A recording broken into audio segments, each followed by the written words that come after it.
Hey, everybody, you're listening to the Total Basis podcast, and with me is my guest, Angel Morales. Angel, how you doing this morning? I'm doing great, man. It's a great day to talk about baseball, fantasy, and let's get rolling. Before we do this is your what? You say this was your second season in this league. This is the Baseball Life league. That's the Baseball Life Facebook group's unofficial fantasy baseball. I got to choose my words carefully because people do get offended by anything I say, anything I do. But this is the unofficial, officially unofficial, officially, uh, the Facebook group's fantasy baseball league here. I mean, Henry's in it. Sean, my the usual podcast partner for this Total Basis podcast, he's in there. Aaron, one of the original admins of the Facebook group, the Baseball Life Facebook group. She's in there too, and she's my co-commissioner as well as Sean.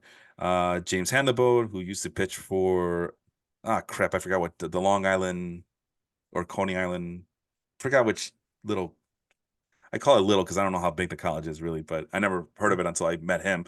Andrew's in there. I mean, just the bunch of guys a lot of Mets fans, way too many Mets fans. But as you can see, you are a race fan. I actually got this race hat as well in honor of you being my guest today. It was on sale. I Thank you. think it was on sale at Marshall's too, so I had to get it. It was like for like $10. Like, oh come on, I need a new baseball hat anyway.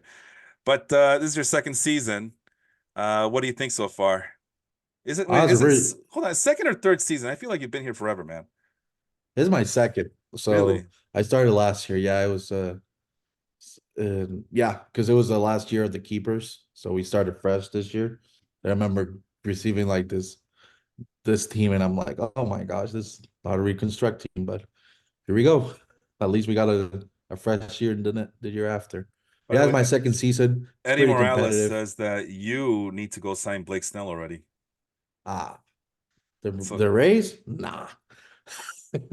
yeah, Angel. No, he says you need to do it. Angel needs to sign Snell today. He says you got to do it.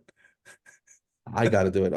Yeah, I'll so bring get get to get the to it. Utah Bisons. Oh, is that the new proposed expansion team over there, or I don't know what the name is of the team. There's I prefer the Bisons because there's a lot of Bisons in here, but it sounds also like I think there's a Buffalo Bisons MILB team, so yeah, I there don't is want to steal it from them. So the Triple A my team. I think that's what they're called. we But might just go with the Sasquatch just so we can be able to be original. you already have a Triple A team, right? The Salt Lake City Bees or Yeah, whatever. That's yeah, it's the pretty fun Ang- team. Mike Trout played there, is the that still the Angels supposedly affiliate? GOAT. The Yes, Angels this is the affiliate. Angels affiliate. Yeah. So there you go, Eddie. Eddie's a big Angels fan. So there you go. Maybe Salt Lake City will sign up Blake Snell to play for them while they wait for the Utah team to get a major league franchise. So anyway, second year on this in this league. What do you think so far? Pretty competitive league, honestly. Like, um, it's a lot of people that I respect from the baseball life group, and we talked a lot. And Henry, Aaron, Andrew, Sean Connery, Oh the yes, yes. Mike Harvey, and and Leon also, and Jacob, the step back brothers. So it's pretty nice to be competing with all of them and sharing knowledge and everything, but trying to get the bragging rights of who has the best made up team at the year's end after paying money.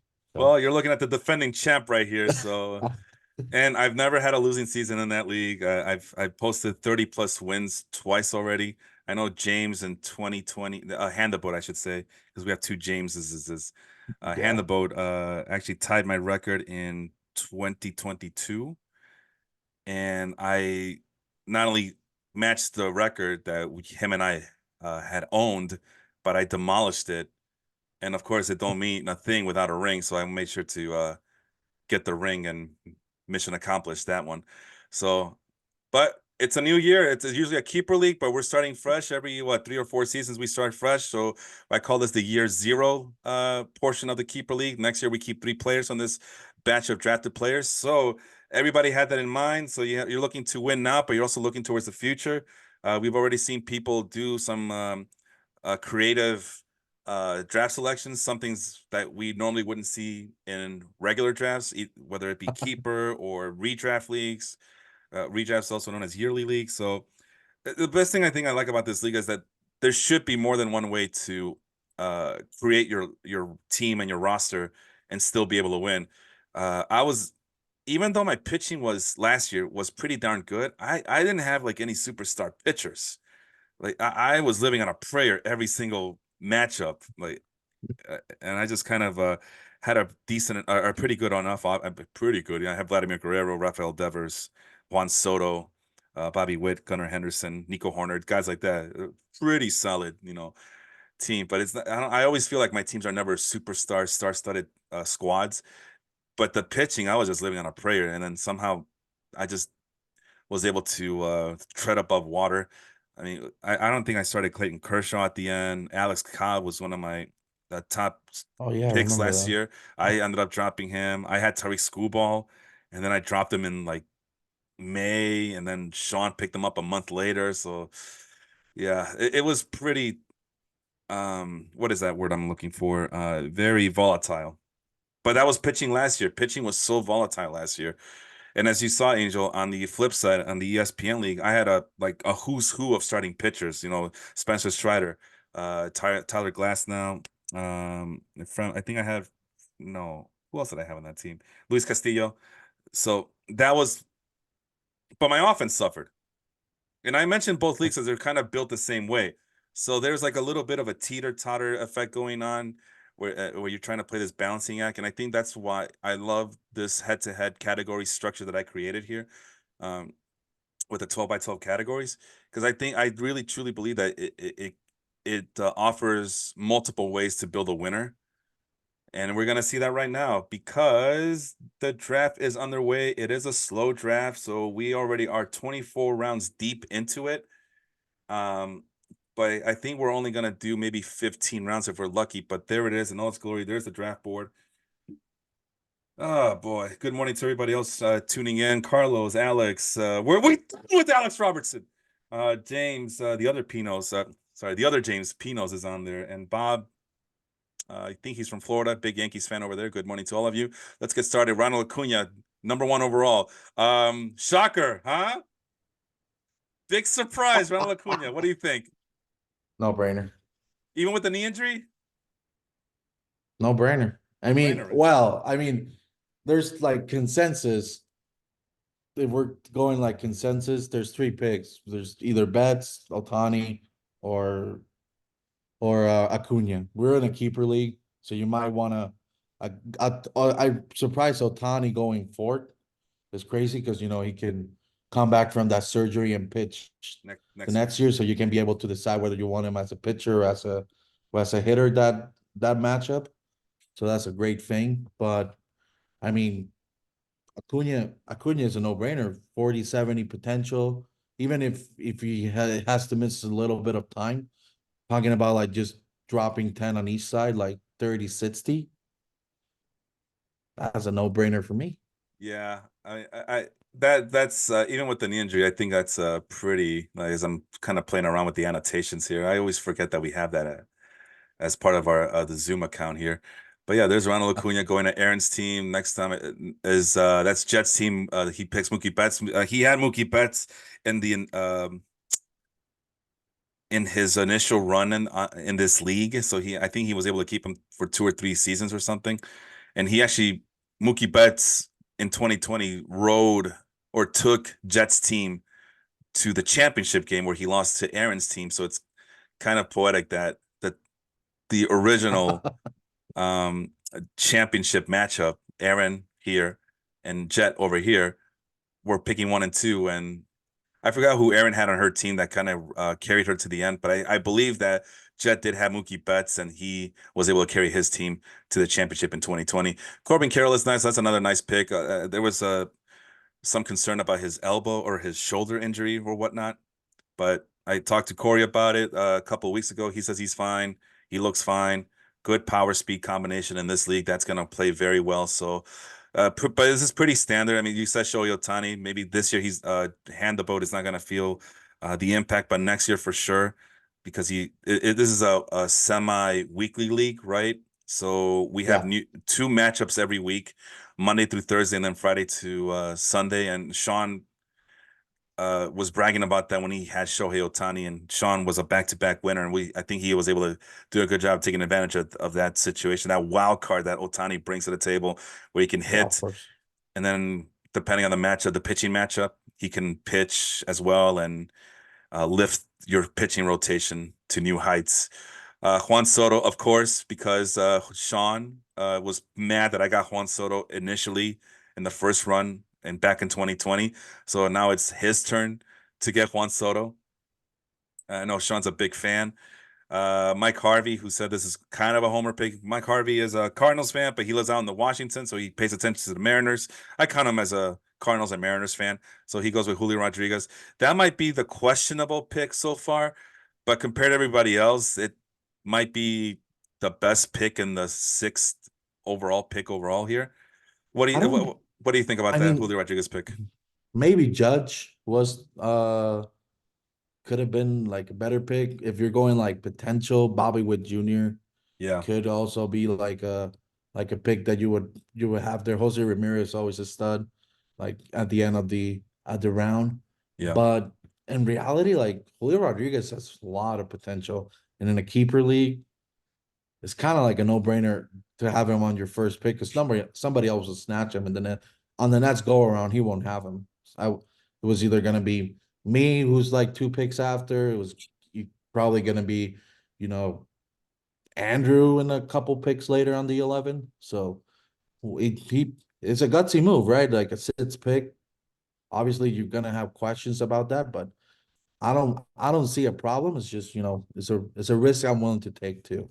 Yeah, it's damn if you don't, damn if you do. I did it last year. I picked Julio Rodriguez and somewhere around this vicinity in the first round, and it was going to be either him or Mike Trout. I narrowed it down to those two, and I picked Julio Rodriguez. And either way, I got screwed. I mean, Rodriguez was so bad. I had to bench him a couple of weeks early on in the season because he was so brutal to insert into my lineup. But ultimately it worked out. I did win the championship in that league as well, Angel, as you saw firsthand. So yeah, good power speed combination, but he has a lot of flaws to his game. He swings a lot of pitches. He doesn't make a lot of consistent contact, but when he does make contact, he's one of the more exciting players in Major League Baseball today. So Spencer Strider, which going to Jacob's team, the Mets fan, I think that's one of those like, well, I'm tired of him beating my team all the time, so I'm going to benefit this year. I don't know. I think Spencer Strider has bad numbers against the Mets, if I'm All not right. mistaken. Well, of course, Jacob picks him, and he's gonna not benefit from that either. So maybe Jacob has fun or gets his jollies, his twisted jollies, seeing one of his starting pitchers on his fantasy team struggle against his favorite team, the Mets. So, Kyle Tucker, that goes to your team. This is a nice safe pick here. Because yeah, I was thinking like would Mike Harvey would have been better off going with Kyle Tucker instead of Julio Rodriguez as a safer pick, but I guess at this point you can't go wrong. I mean, Julio Rodriguez plays the more premium position, but I don't know, Angel, have you noticed that right field is not very strong this year, or is it just me? Let me see. I mean, there's two. Well, I mean, Ronald Acuna is the first pick, Yeah, and then Kyle right Tucker. fielder, then Kyle Tucker. Yeah, After that, yes, like it's like a premier players, and then there's a big drop off after like top five. yeah, Like other positions, you have like a staggered top 10, top 15, where you cannot go wrong on like a, let's say, third base. Rafael Devers is, one of the best hitters, but he's not on the top, could potentially not even be one of your top five third basemen with Austin Riley, Jose Ramirez, Manny Machado, yeah. and all that. So obviously Machado had a down year last year, but Hmm. the potential he can have. Right. So like after like the top premier, I can see that like there's a big drop off, like you say. A big quick shout out to Johnny Ortega, who I saw his name pop up on the chat as well. He just came back from Puerto Rico, so I'm sure he's he's well rested, so to speak, this week. Hermano. Hermano Caño. I'm not gonna speak too much on Leon's team. As you can see, the LA, I think that stands for auto pick. So I don't know where Leon is. He's not shown up to this draft. I know he's going through some things, so I'm not gonna fault him too much. But how do you like these back-to-back Yankees who are currently have that red flag that they're hurt? Oof, Especially oof, Pino's getting Garrett Cole. See, those homer picks, man. Those homer oof, picks. I keep warning you oof. guys about it. You guys don't listen to I me. look. I was the pick before, so I was like looking at those two, and I'm like, man, should I go from my Yankee bias of not picking them and like just roll with it? Like last year, I inherited Aaron Judge, and he disappointed me massively after that 60 homer season. I'm like, I cannot trust his health. But then now, like, I was like, should I go with it? Like, he's coming healthy. He had a good. He's been having like a pretty decent spring training, so let's go with it. And I'm like, no, I gotta be consistent. Kyle Tucker has been consistent, Yeah. and look what it is. The health bug got the best of those two Yankees. And I'm worried about the Yankees a little bit. If your two guys go up like that, not even starting the season, I cannot imagine what it will be in the grueling marathon of the Yeah. regular season. There So has got to be something. I mean, there's we got to start looking into these injuries because people will say, "Well, injuries are part of the game. You can't do anything about injuries." Yeah, but we're seeing that some teams do a better job of preventing injuries than for others. sure.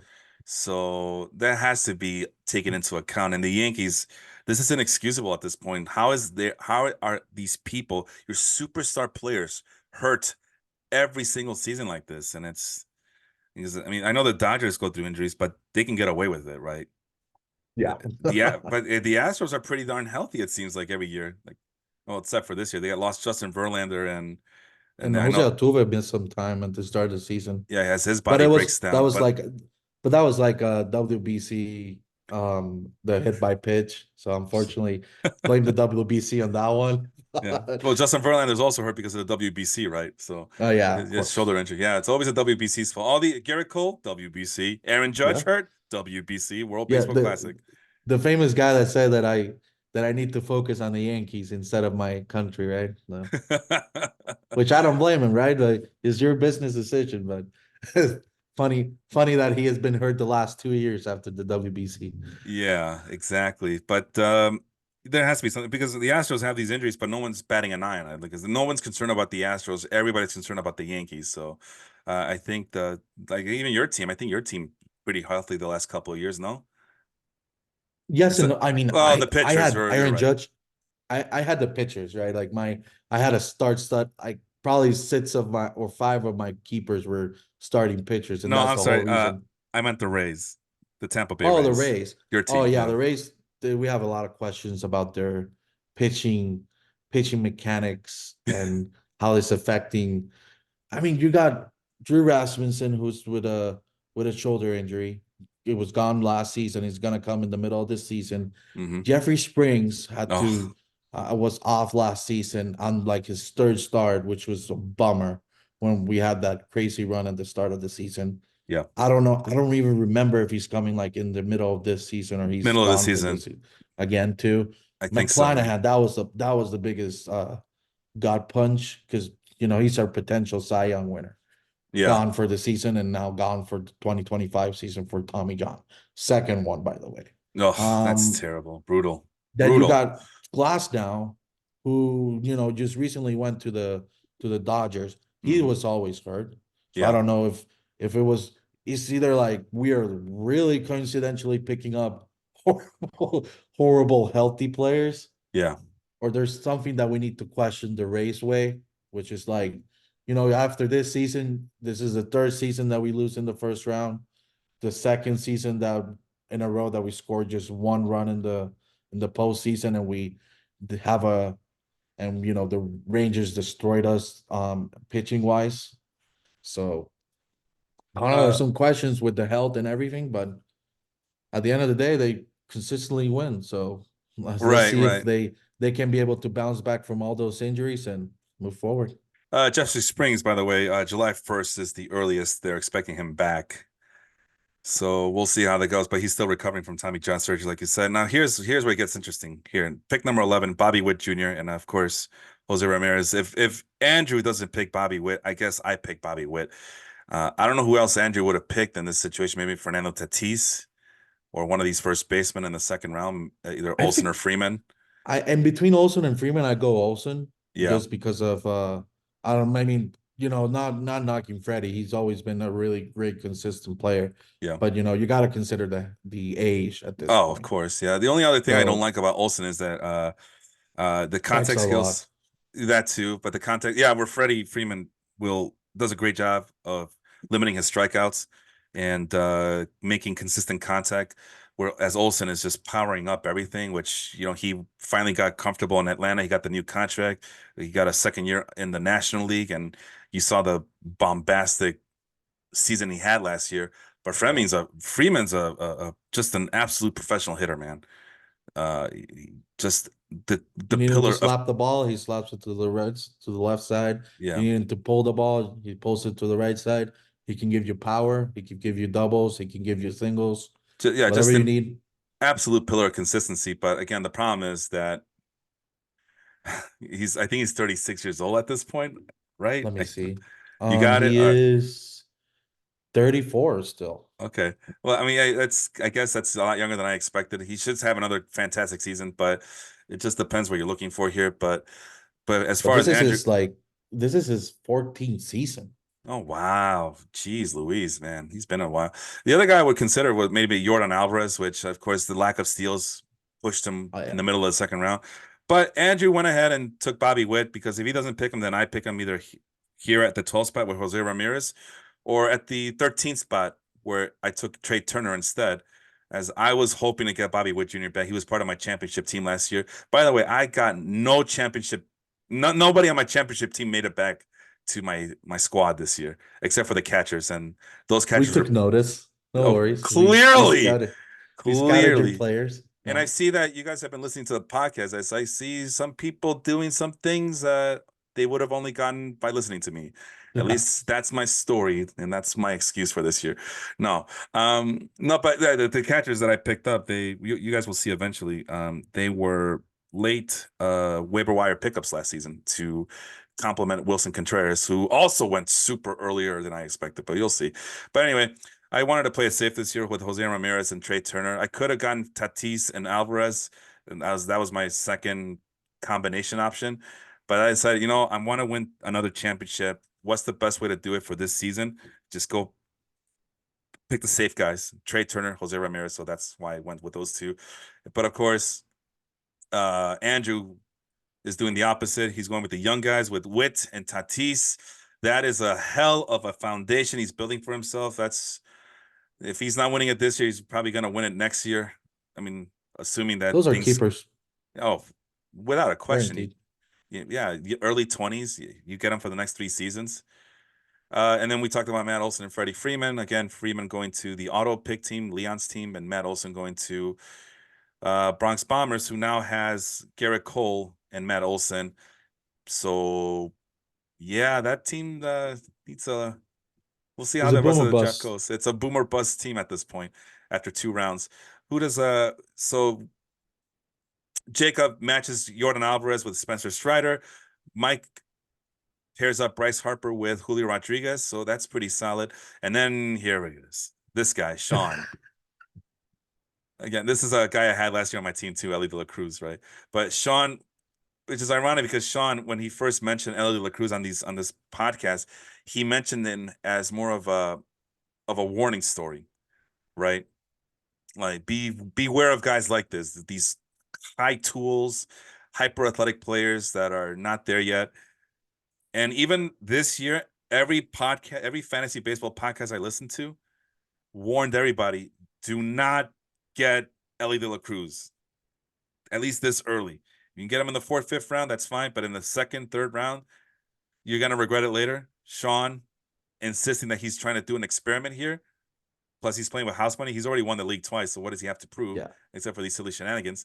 So you got the safest play you can get in Juan Soto, and he's matching him with one of the more how would you describe more volatile players in Ellie La Cruz. What do you think That's of the that definite strategy, man? What do you think? that's the definition of boomer bust. Like, look, I have my opinions of Ellie De La Cruz. Like, I believe he has the tools. I believe he has the stats the StatCast stats Mm-hmm. to back up those tools. Yeah. The hype train went over last year with this guy. And at some point, you got to consider same as Hunter Green and that team. Yeah. Are we really talking about how good a player is, or are we talking about how fast he can throw a pitch to a certain base? Yeah. Because I don't know, like Sean, kudos to him. He has won the league twice. He's a proven champion. He doesn't need to tell us what he's doing. I don't know. Like, this is too early for a player that has not proven to be elite yet. And this is like elite. We're talking about the elite of the elite in the first 2 or 3 rounds. Well, Jet's watching for a bit. The elite, the elite. That's for him. So yeah. Well, it's a keeper league, so we're gonna give him that. Let's go on to the next team.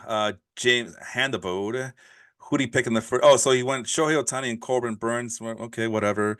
This is a surprise here because there's a lot of athletic shortstops that Henry could have gone with. He could have gone with Francisco Lindor. He went with Corey Seager to match him up with Corbin Carroll. I guess if you already have Corbin Carroll, you don't need to look for stolen bases at this point. So he wanted like the best pure hitting shortstop with a history of injury riddled seasons. So that's a little bit risky for me, but I guess he could think that Lindor is pretty risky in himself as well. So who that goes to Jets team. So now he's pairing Lindor with Mookie Betts. So that's a hell of a middle infield he has going. That's pretty impressive. That's a pretty impressive middle infield. And then you still got the versatility of Mookie Betts, who are you ready for this? Will play shortstop this season. As I try to draw an S here, but and I then the mean, last, go ahead. I don't know. I don't understand. I understand the Dodgers' need of, they have surplus of players, right? Yeah, Like they have a lot of good players. Mookie Betts was drafted as an infielder. He was turned an outfielder from the reports that I read in yeah, Boston. And then he was brought into the infield because of injury concerns that, happened in the Dodgers season. yeah. And he, the he the stars aligned for him and he was shining really bright. And I do believe he's a great athlete, and I do believe he could have pulled that off anyways. Why don't you got Gavin Lutz coming back? You got Miggy Rojas. Probably is because of his offensive woes that they're doing this decision. Why are you changing him to a new different position to start this Shohei Ohtani hype train, the Yoshinobu Yamamoto, experiment? And you So want to add another experiment to this?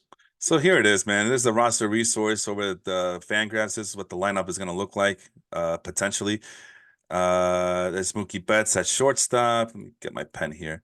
Yeah.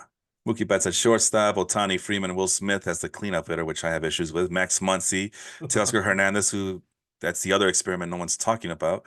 James Outman, between these two guys, that's a lot of strikeouts here. Jason Hayward, that's another problem. The fact that Jason Hayward is your starting right fielder, that tells me all I need to know about the issues going on with this team. But Gavin Lux was put in as a shortstop. He actually was brought up as a second baseman before they tried to convert him as shortstop. Okay. He must have done something that they didn't like at short, where they're actually would rather experiment with Mookie Betts playing this position at shortstop than his second base position or even right field position. So but as you can see, by putting him at shortstop, now you still have these two holes at the bottom of your lineup, right field and second base. So let's check out the bench. There's Miggy Rojas. Everybody keeps mentioning him, but Miggy Rojas is He has supposed, offensive woes, like which I yeah, understand. right there, 301 on base percentage, 335 slugging. So, but he's a slick fielding. Oops, that's Austin Barnes. My bad. Yeah. Either way, it's bad. 304. The batting average isn't too bad. It could be worse. That's the projection, by the way. So there's some promise there, some, but you're very limited at that. And maybe they want him to come in late in the game and what do you call it? Sub in, Defensive. yeah, defensive replacement. And you still got Chris Taylor and you still got Kiki Hernandez. So it's one of the more versatile benches but defensively speaking, but it's still lacking a lot of offensive firepower here. As let me clear that out. But then, do they have anyone coming out? Like Chris Owings, former Diamondbacks first round pick? No, he's not your answer. Miguel Vargas, Oh uh, yeah, we're still waiting on him. He had a pretty underwhelming rookie season last year, if I remember yeah. correctly. And he's supposed to, 743 ops. That's not too shabby. That probably be the best um, on the bench if he was to be called up tomorrow. That's the projection there. But yeah, we're still kind of waiting on him. And can he still play shortstop? Actually, third base. My bad. He's playing third base. Sorry about And that. second base too. Yeah, so they're trying to make the Dodgers way, right? Everybody has to play different positions. Yeah. So, but yeah, we're still looking for shortstop. Trey Sweeney might be the next call up, but again, we've tried this before. Oh, that our guy Noah Miller.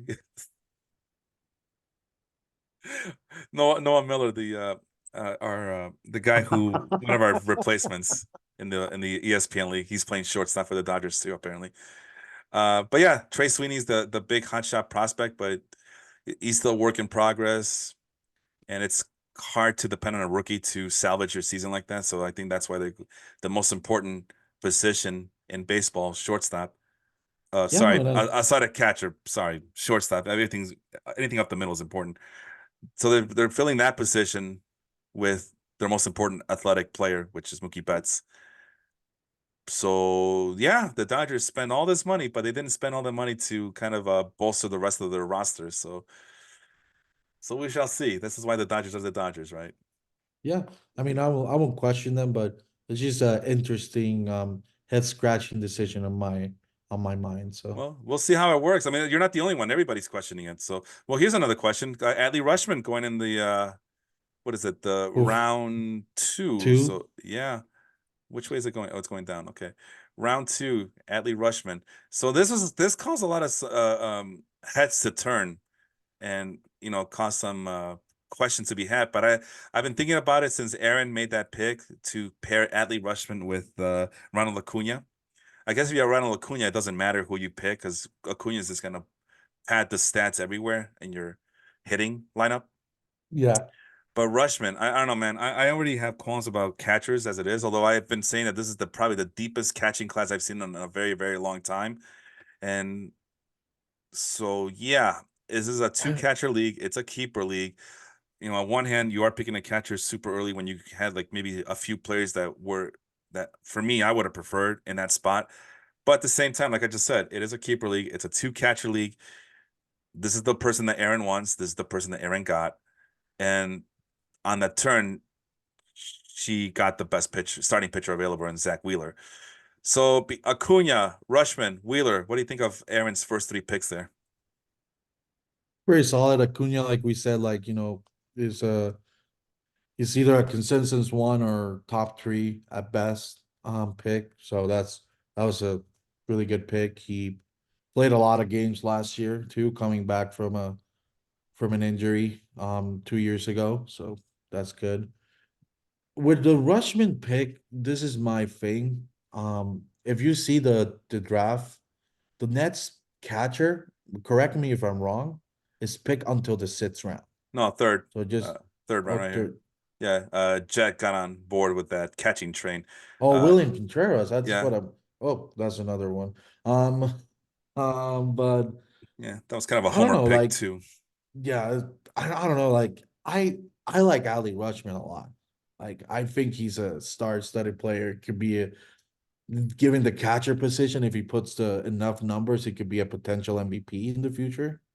But I mean, if you felt like this is a keeper player, because catching is so sometimes volatile Yeah, it's like tight at end. times, and you feel like this is a consistent player that will put you 20 to 25 home runs, 90 to 100 RBIs a year, an 800 plus OPS, which is better than league average, and a position that is sometimes in dire need of getting consistent value. Yeah. Go ahead. I think it's not a bad pick. I just feel like probably she could have waited. Well, I don't know. Maybe somebody would have snatched it and Yeah. in between all that. So it's a really tough decision. But same And as the Julio Rodriguez pick before, like it's a tough decision, but if I was if I did that, I was it was a risk I'm willing to take. So The other issue is that it seems like when I first started ranking my players and researching this whole spiel here, Adley Rushman was going like fourth or fifth round at the beginning of these drafts, like back in February, early March. We're in mid March now, and it yeah, just seems like he keeps going earlier and earlier. Like his stock keeps rising. So he goes from being in the top 50, top 40. Now he's sneaking into the top 35, top 30.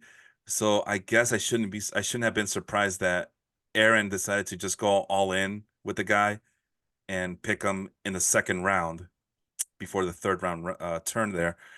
Let's see, where is Rushman? I'm looking for him at the Fantasy Pros website to see what the expert consensus is, because it just seems like it keeps rising and rising. So maybe, and that's another reason why Aaron felt like she had to do it right now, especially if that is the guy that she started. No, I mean he's still going 54th overall. However, he's the 54th best player according to expert consensus rankings at Fantasy Pros, 44th in average draft position. So that's still the fourth round. I could have sworn that it keeps rising, but people are reaching for him in single catcher leagues, 10 spots ahead of where he would normally go. So people are desperate. Like I told Harriet in one of the first episodes I did with him in this off season, like because I don't know, Harry is playing fantasy baseball for the first time since 2009, and one of the questions is Adley Rushman worth the pick? And I told him, yeah, think of Adley Rushman as the Travis Kelce of fantasy baseball. yeah, But and also Pat Mahomes, like Pat Mahomes and Travis Kelce in one.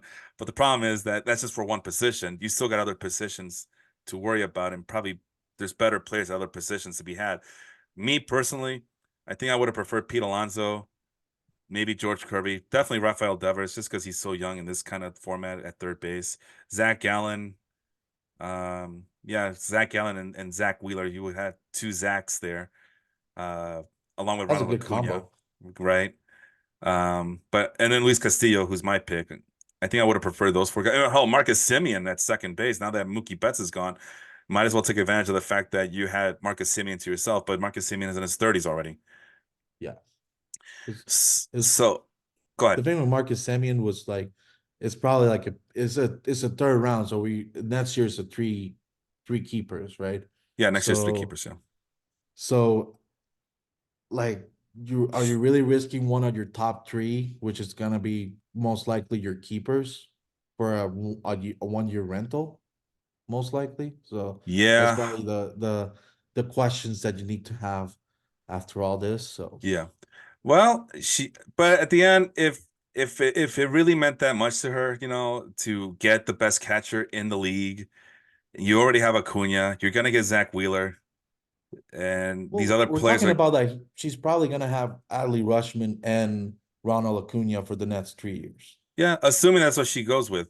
So Yeah, we'll see, because and things can change. I mean, you see that minor league players are getting picked up late in the draft as well. Who's to say that they're not kept next year? exactly. Yeah, so uh, so be. I mean, some of these other players I mentioned, as much as I like them, you can make a case that their value isn't any that much higher than Atlee Rushman in this Yeah, format. exactly. Like so, and it ended up being a really good creative pick that she made here, and creative because of what I just said. Average draft position hasn't going 44th overall. He's going what? This is 24th overall here.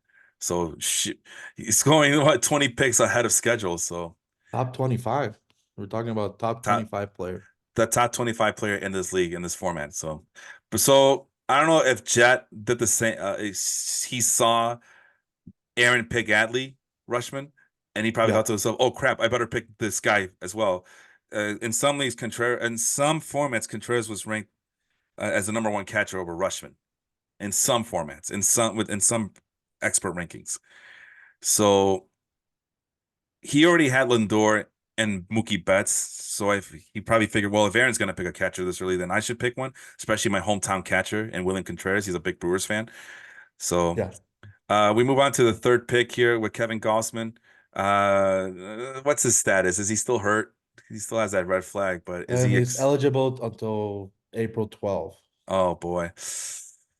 So who did Henry pick? He picked Corey Seager, who's hurt, and Corbin Carroll, who may or may not have a shoulder issue. Okay. Okay, off to a great start, Henry. Eh, The Uh, Corbett Carroll pick was really good. I thought it was gonna be Shohei. I don't know how, if he thought like he wanted like a more versatile outfielder. Like, you have a player that you can plug in on any outfield and you can just draft the best available corner outfielder or next best center fielder, and then you can put him on the other side. So yeah, that's good. But I like Kevin Gossman. Like, I think yeah, he's a really great pitcher. yeah, But it also comes with the risk. Like, he is on his 33 years old.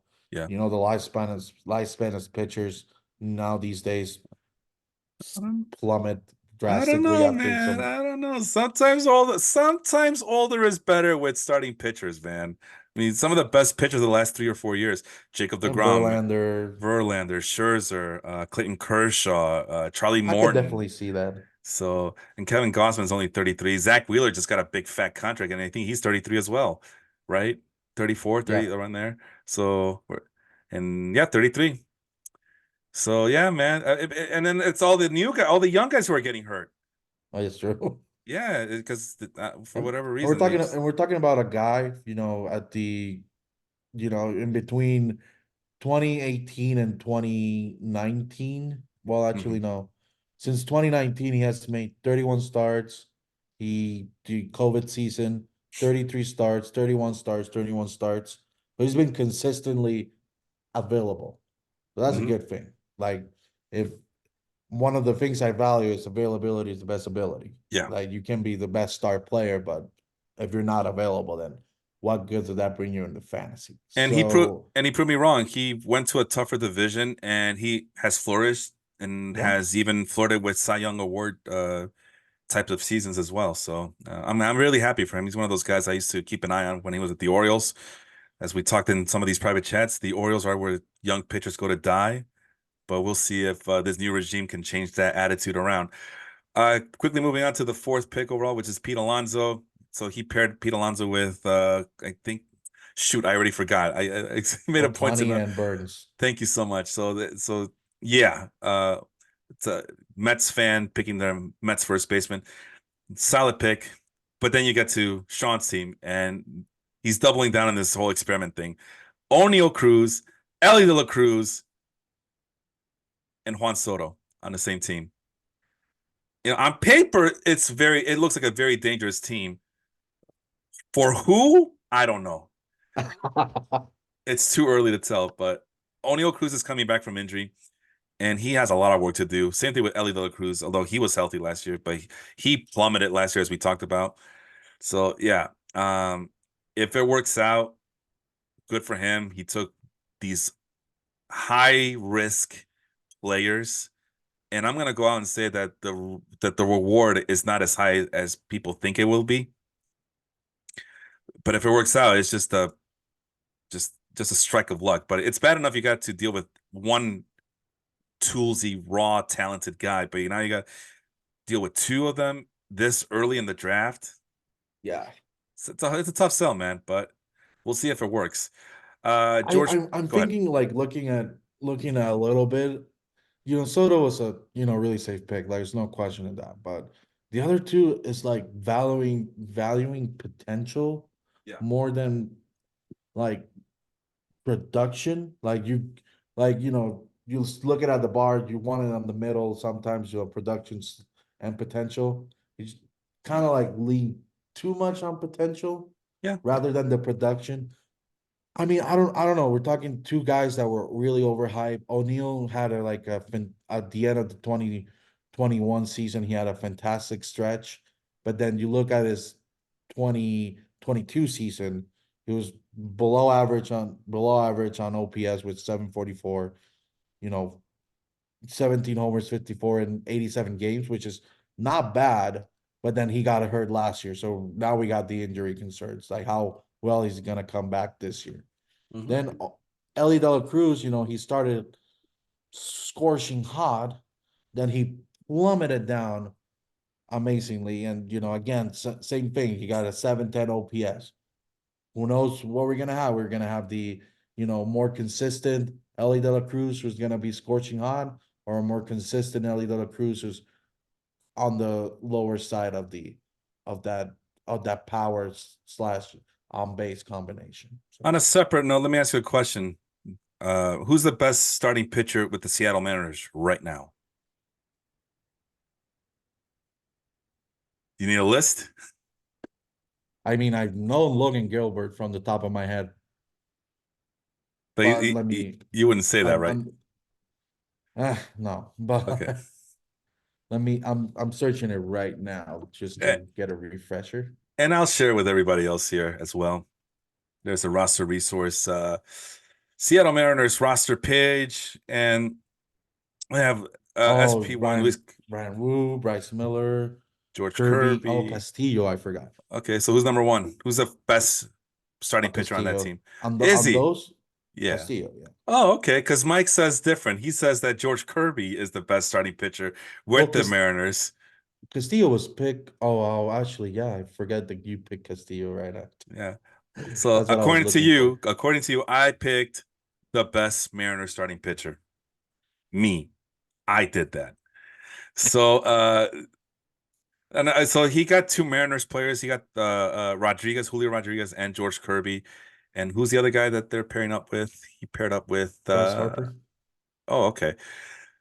So interesting that he would go. I would love to get his thoughts as to why he picked Kirby over Castillo. I know Kirby is just an absolute control artist, but Castillo is, I mean, it's Luis Castillo. So Rafael Uh, Devers going to the Mets, Jacob I Wilponzi's like team. that team a lot. Strider, Hmm. Alvarez, and Devers. Yeah, a little bit missing those stolen bases, but it's like I told people, everybody who's been on this podcast so far.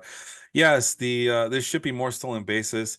So, but all this makes, like me personally, I was always picky as to who makes my team that can potentially steal a lot of bases. I'm always picky. Now with these new rules that allow for more stolen bases, more chances to steal bases, Yeah. and players are stealing more bases than in recent memory.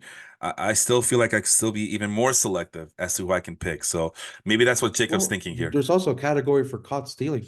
That's the other thing, right? You got to be So careful with that. at least, we're talking about like he won't win the the stolen bases, but we for sure know he won't win the caught stealing because they won't be stealing that much. Yeah, which is a hell of a strategy to have. Like, yeah, everybody's gonna win this is looking to win the stolen base category, but in this strategy, you could win the caught stealing category by default. Yes. So, but yeah, that interesting lineup setup. But the other issue I have is that there's two left-handed hitters. So you know how I feel about left-handed hitters. Very could be a dangerous proposition, at least from my experience. Zach Gallen going to your team. Okay, so who's on your team so far? Without me scrolling back up there. Cal Tucker, Hmm. Austin Riley, and Zach Gallen. Okay. So you picked Zach Gallen as well over Luis Castillo. I Why do people hate Luis Castillo, man? What they do to you guys? No, I don't hate Luis Castillo. It's probably also bias of I had him last year and he produced with me a Okay. lot, so I know what he brings to the table. I saw him consistently. Interesting. So in between Luis Castillo and Yoshinobu Yamamoto, which are the next two pitchers, Yeah. between those three, I was like, I feel more comfortable picking Zach Gallen at this position since I've seen what he does. If Zach Gallen wasn't available, I definitely would have considered highly Luis Castillo, but that point, I believe Zach Gallen has proven to me in the past that he's a consistent player. Oh crap! I didn't notice that there were oh, this is the hell. Sorry about that. Some reason it was showing me last week's video. Oh no, you're good. I was looking. Oh, we got. I'm missing I look, comments here. I look highly different last week. Yeah, yeah. You look like you were in shape. No, that was my friend Steve. He does the tough mudder competitions, like those crazy obstacle courses. Oh, the Spartan races. Yeah, yeah, like that type of stuff. Yeah, he does that. So he's a freak of nature there. We talked about Marcus Simeon, but that's an auto pick, so we could skip him. Adolis Garcia, boy, oh boy, man. Between what Garrett Cole and who's the other guy that Pino's Matt picked? Olson. Okay, so Matt Olson is the safest pick so far. I I know Adolis Garcia can bring a lot of the counting stats to the table, but he comes in with a putrid on base percentage and lots of strikeouts. I always avoid Adolis Garcia, but as we mentioned, right field is weak this season. So in essence, this is a pretty solid pick. But boy, man, you already have a risk in Garrett Cole, and now you have another. I feel like Adolis Garcia is a risk. I know Sean always is very wary of guys like Adolis Garcia. But who knows? Maybe Sean would have picked him in the fourth round. So if this is the new Oh, Sean that we're dealing with, Yamamoto going in pick number 11 in the third round. Again, why are you guys, not you, but in the general you guys are picking these unknowns, relatively unknowns over Luis Castillo, and it's bonkers to me. I can understand Zach Gallen, but George thank you. Kirby and Yamamoto, who's a rookie, what's the deal, man? I don't get it. But I'm the benefactor of all that. Luis Castillo goes to my team, slam dunk. That's the guy I wanted, and as my SP number one. If all these other pitchers were going to be taken, I'm glad that he landed on my team. If he doesn't land on my team, maybe I get Zach Gallen, maybe I get George Kirby.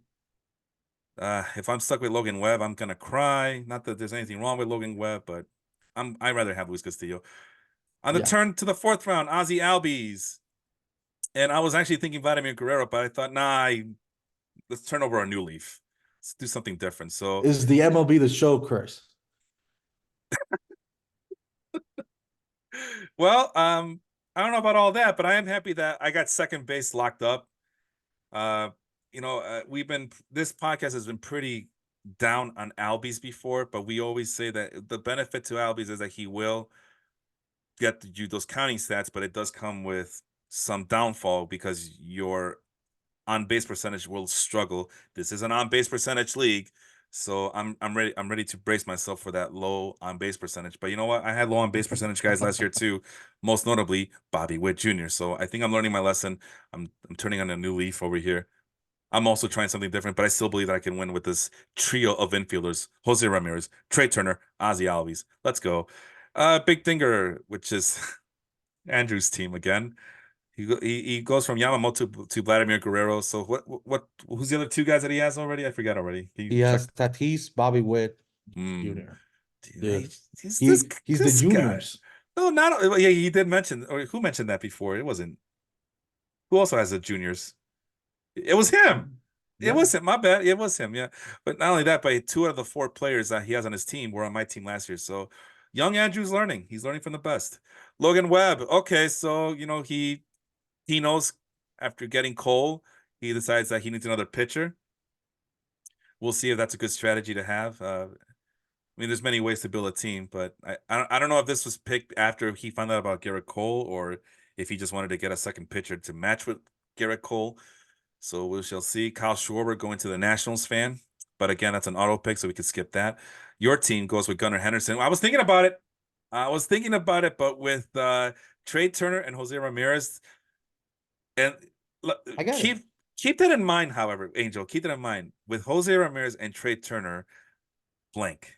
Just keep that in mind when it comes to my team. Keep that in mind because that's gonna mess me up for the rest of the draft. But yes, I like this pick. Go ahead. I really like this pick. I feel like in case this is his rookie year was last year. He won the rookie of the year. I haven't heard this. I just heard a friend of mine telling me like, watch out for Gunnar Henderson. That's a dark horse for MVP in the next year or two. Mhm.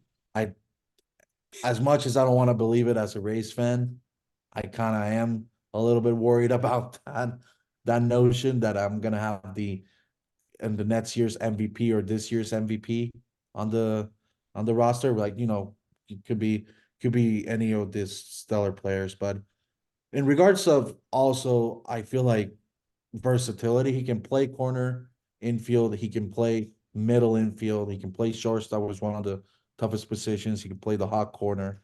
So it gives me a lot of great versatility with great production.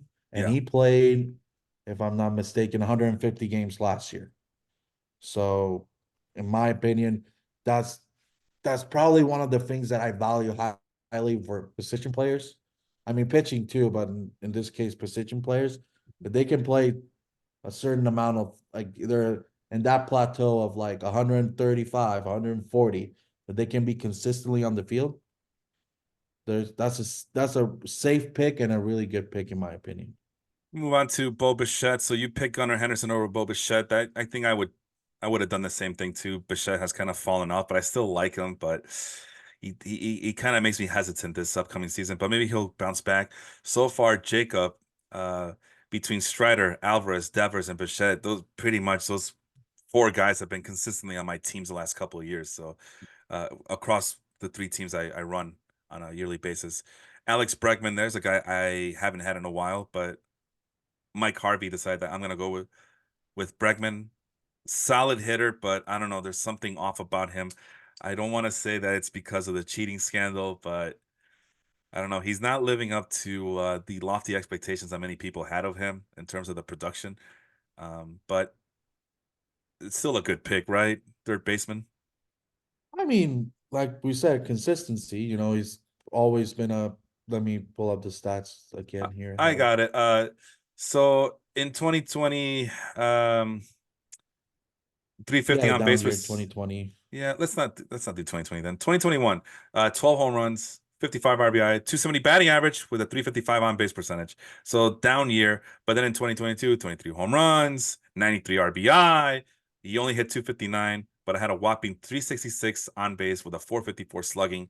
But then last year, 25 home runs. Like we're talking about 25 home runs like they're the worst thing you could do to yourself with 98 big RBI, very good plate approach, but he only hit 262 at 363 on base, but And only 804 OPS. but only yeah 441 slugging percentage. So we want bigger numbers from him, right? And there's a report saying that he's been using heavier weighted bats this offseason so he can hit for more power because we are wanting more power from him. But we've seen him in the home run contest.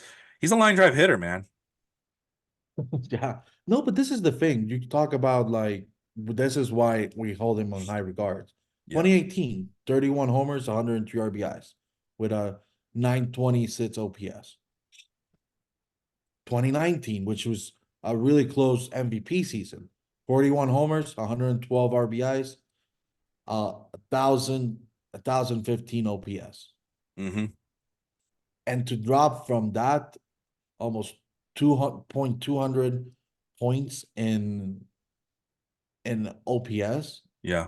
is as either concerning or indication of I don't want to get into the that discussion right now, but it's concerning about that. Did you know who about the Astros? Yeah, the trash cans, like how much did Yeah, he benefit from that? I mean, I was gonna pick him one year. I forgot what year it was. Maybe in this league. It was in this league. I was gonna pick him with my next pick, but then I started looking at some of his numbers and some of the stuff that he was doing in terms of the contact rates, the swinging percentages yeah, and things of that nature. They were and especially the Statcast data with this guy, they yeah. just weren't adding up. It smelled very fishy, very concerning. And I decided, you know what? I'm gonna skip him. I'm gonna skip him and see what happens. And sure enough, that ended up being a good move. But there was But a in terms lot of of question marks. consistency, he has played 150 games in 5 of his 6 full seasons. Like discounting 2020. Yeah, 2021 was the last full season. He played 91 games. I don't remember if it was an injury riddled year for him or something happened. yeah, it had to be But injury riddled. Yeah, but he's consistent. He always shows up, suits up for third base, is consistent with the glove, which is not accounted here. For Astros fans, right. that is what they need. But shows up to the plate and gives you a solid 25 homers, 98 RBIs with an above point four above average OPS. So if there's a consistency, I don't blame it. In terms of potential, we probably could have gone with a with a different route. So When you say above and below average OPS, I guess 800 is your threshold then, right? That's what it sounds I like, think that is the threshold for league average. especially for fantasy leagues. Um, You would think, right? Because it's a smaller yeah, pool. Okay, I just want to make sure that people understand. I honestly don't know what the I mean, that's why we have WRC Plus and Ops Plus available because that would be a better gotcha. indicator. Telling you how, just making it clear to the people listening. And Oh no, of course. yeah, moving on to Tarek Skubal. That's probably one of the safer picks that Sean has done in this draft, aside from Juan Soto. But then we'll see in the next round, he takes another leap of faith. Luis Robert going to Hand the Boats team. So he pairs up Otani, Burns, and Alonso with Luis Robert. I don't know, man. I don't know. I think I would have skipped on these center fielders early on. But if you skip on these center fielders, then you get a situation where that I'm in where I'm depending on a rookie to man my center field position eventually this season. So uh, Depending on James Outman. or when push comes to push, you have to depend on James Outman. Which, if you're a guy like Sean, like, oh hell yeah, I love James Outman. He's my favorite player. King Putti, that's Henry's team. So Corbin Carroll, Corey Seager, Kevin Gossman, and he finally picks a Latino player, Randy Arozarena, Captain Mexico, left field. I think he also qualifies in right field. So solid pick, but as we know, you're an angel. You're a Rays fan. I've had Randy Arozarena in multiple leagues the last few seasons.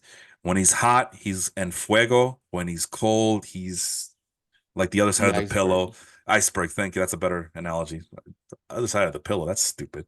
Iceberg, yeah. He's just waiting for global warming to heat up. So Cody Bellinger going to Jets team. He probably said, oh, well, if the Cubs sign him, we're gonna see him a lot this upcoming season as a Brewers fan. But yeah, I mean, center field, right? Yeah, So that's a good versatility. You know, he had a yeah, really good bounce back season. I yeah. don't know if big paycheck. Well, I mean, not a big paycheck, right? For him it You is, know, yeah. you For know, him it is. as in the AAV side of things is a big paycheck. It's not the paycheck that Boris and him wanted, but It's the one that they deserve, right? yeah. And then back-to-back Cubs, Bellinger and then Nico Horner, who between Nico Horner and Aaron's next pick, Framber Valdez, I think she also was taking notes last year on my team. I said what I said. Either she's taking notes on my team from the previous season, or she's been listening to the podcast a little bit more diligently. But there they are, Nico Horner, who will give you a good on base and a lot of singles and a lot of stolen bases. And Framber Valdez is just he did kind of, it seemed like he kind of wore off last year as the season went on, but you can do a lot worse than Framber Valdez at pitching. Let's see if that's Oh yeah. true. Let's see. Let's see if we can speed this up a little bit here. Let's play a little bit. Have a little fun with this. Framber Valdez or Pablo Lopez? Go. Guns to your head. I don't know, Pablo Lopez, I think. Okay. Framber Valdez or Tyler Glasnow? Gun into your head. Go ahead. Remember about this. Ooh. Okay. So let's put it down Um, here and then and up there. it's more of like the availability part. Right. Right. I seen Glass now go down in the moments that you need him, not like needing the most, and by I mean by that is consistency, not like production. Hmm. Like you need him like to be a consistent pitcher throughout the season. He goes down with an injury, so that is something that you don't want in your team. Well, you want that high ceiling, Yeah. but at what cost does that high Right. Right. ceiling will come? Cole Reagans or Framber Valdez? Oh, I don't know. Gun to your head. Framber does. All right, boy. I knew you would make a decision. Logan Gilbert or Framber Valdez? Ooh, I don't know. I like the lefty Framber Valdez here a All little bit, righty. but it's closer than we might think. Max Fried or Framber Valdez? I know my answer here. I will go Mets for Really? Okay, I was I not just expecting kidding, that. but no, just kidding. Oh, you But were kidding. it was my thing. It was my thing. Framber Valdez is consistent. I have Framber Valdez in the past, So so far, Aaron Nola or Framber Valdez? I know my answer here as well. if we're talking about like we hope Nola bounces back, yes, Nola has been the most consistent, one of the most No, but consistent coming into the pitchers. season, who are you picking, Framber Valdez or Aaron Nola? Valdez. Okay, Nola had a really tough season last year, so I don't So know if I can trust it. I think I would have picked Lopez and Glassnow over Valdez. But yeah, I think it sounds like Aaron made the right choice here. But again, you It's a have to. tough crop of pitchers, so So yeah, I mean it's a solid group of decision. pitchers, but we just did the experiment. We picked Framber Valdez. However, I mean, well, I guess you don't need a second baseman. You're gonna pick Nico Horner over Jose Altuve. All Yeah. right. And you don't need a shortstop if you're thinking of getting a second baseman later in the draft, and then you can switch Nico Horner to shortstop. Yes. Outfield, I mean, you already got Acuna, so you don't need to what do you call it? I guess you don't really need to bolster the rest of that outfield. I mean, because then what Michael Harris, does Michael Harris do anything for you? I guess is the question. Ah, I mean, I'll take that as a no. he. I mean, it's like last you had a rookie season in 2022, 19 homers, 64 RBIs. He played more games last year, one less homers, seven less RBIs. Hmm. The batting average stayed the same. The OPS was 804, 808, Hmm. sorry. So does Got it the move the needle? No. so and then Manny Machado. I don't think she likes Manny Machado that much.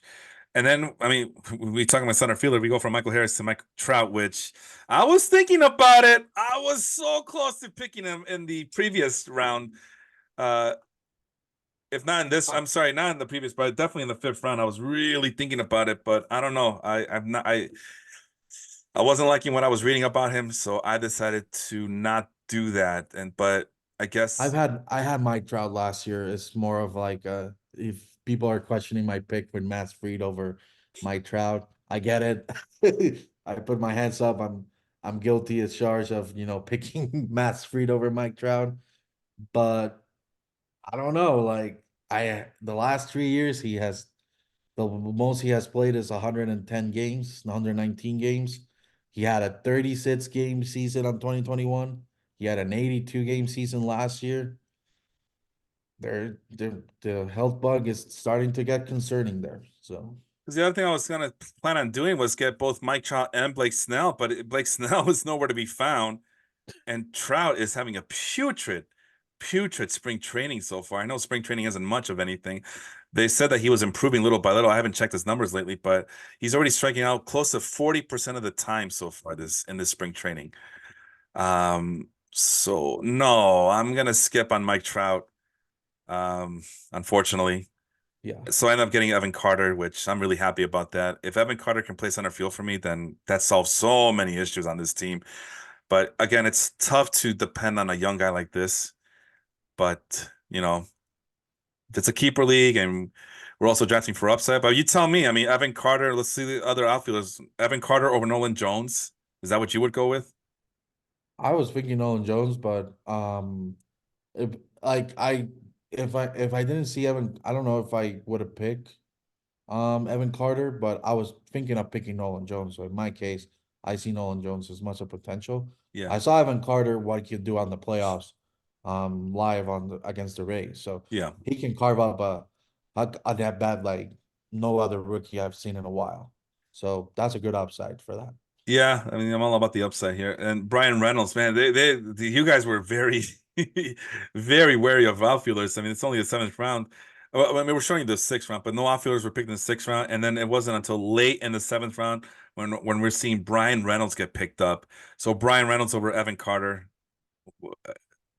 Is that what you would do, or would you? I mean, who would you go with in that situation, Carter or Reynolds? Let me.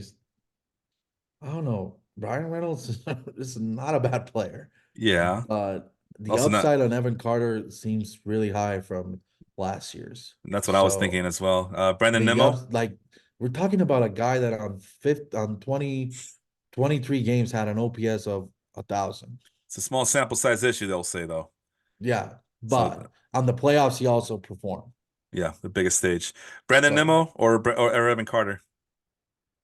I don't know. I don't like I'm not a big fan of Brandon Nemo, so I pick Evan Carter if that's the case. Alrighty then. Kristen Yelich or Evan Carter. I would have picked Evan Carter. I don't know if I can trust Yelich anymore, but it Okay. was the best outfielder that I saw at the time. So Well, there you have it. So, unbiased opinion, Evan Carter's better than all those guys, except for maybe Ah, Nolan Jones. But Nolan Jones strikes out a ton, but he also walks a ton too. So, I mean, if you like that type of player, and then I went back to back with Evan Carter and Jesus Luzardo.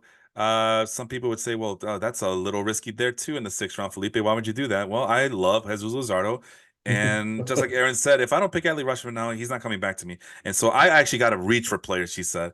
Like, okay, so I too have to reach for players because yeah, I'm not gonna lose out on some of these players that I want. So Jose Luzardo is a starting pitcher I've been wanting in all my leagues, so I finally got him in this one. But to me, it also made sense to pick him over guys like Yuri Perez, Freddie Peralta. That one was questionable. That one was questionable. I do like Freddie Peralta, but I do like Jesus Luzardo a little bit more. What's run is this? This is the sixth round. I'm looking at the other screen to see who else got picked. Uh, but Justin Steele. Oh yeah, I'm picking I'm picking Jesus Luzardo over Justin Steele. I'm picking really? Luzardo over Dylan Cease. Oh yeah. Bobby Miller, Jesus Luzardo, I'm picking over Bobby Miller. I'm picking Luzardo over, well, then Grayson Rodriguez and Joe Ryan go to my team. I'm definitely picking him over Zach Eflin Bassett? and Chris Bassett and Michael Wacha and all those guys. So yeah, I love the Luzardo pick here in the sixth round. So then we get Luzardo to showed out last year for like it had a nice ERA, nice big nice strikeouts number. too. So Yeah, the only problem is that can he stay healthy? And last year was his first healthy season, so true. really crossing my fingers. And he's Because already on the trade on the on the Marlins fire sale again. again, But so here we go again with the Miami Marlins. Such a stupid franchise. What a dumb organization, but whatever. It's good for me because then Luzardo gets traded to the Yankees. Oh wait, if he has to shave, then his powers go away. So oh, maybe he gets traded to the Orioles. He gets traded to a real team. Let's go. So I like the Yuri Perez. I like that pick. He's a little too young. I really wanted to make it work, but not at this price. This is too so he got expensive. injured from what I heard. Yeah, what happened to him? I see a It flag on him. says soreness on his elbow Oh, Thursday. well, that's fantastic. That's great. Not So in a sarcastic way. I mean, that's a shame. Yuri Perez, 6'8", one of the more exciting pitchers you're going to see, and of course he's hurt because that's how baseball works. Blake Snell he's going getting to from what I read he's getting a second opinion. So Okay. Well, the last time we saw a guy getting a second opinion, he was ended up being out for 3 months. Devin Williams. So, and again, there's another one. I was thinking of Devin Williams here too. I was this close to getting Devin Williams, but I changed my mind. I'm like, nah, nah, nah, nah. Something's fishy about Devin Williams. I'm not liking what I'm reading. He's getting a yeah. second opinion on his back. That can't be good. Sure enough, later we find out 3 to 6 months. Gosh. We got three catches here. I know you picked Will Smith. I mean, Will Smith's a slam dunk here. That's a good one. But I was surprised even for the homer pick that is Francisco Alvarez going to Jacob's team. I'm pretty shocked that Alvarez went over JT Realmuto.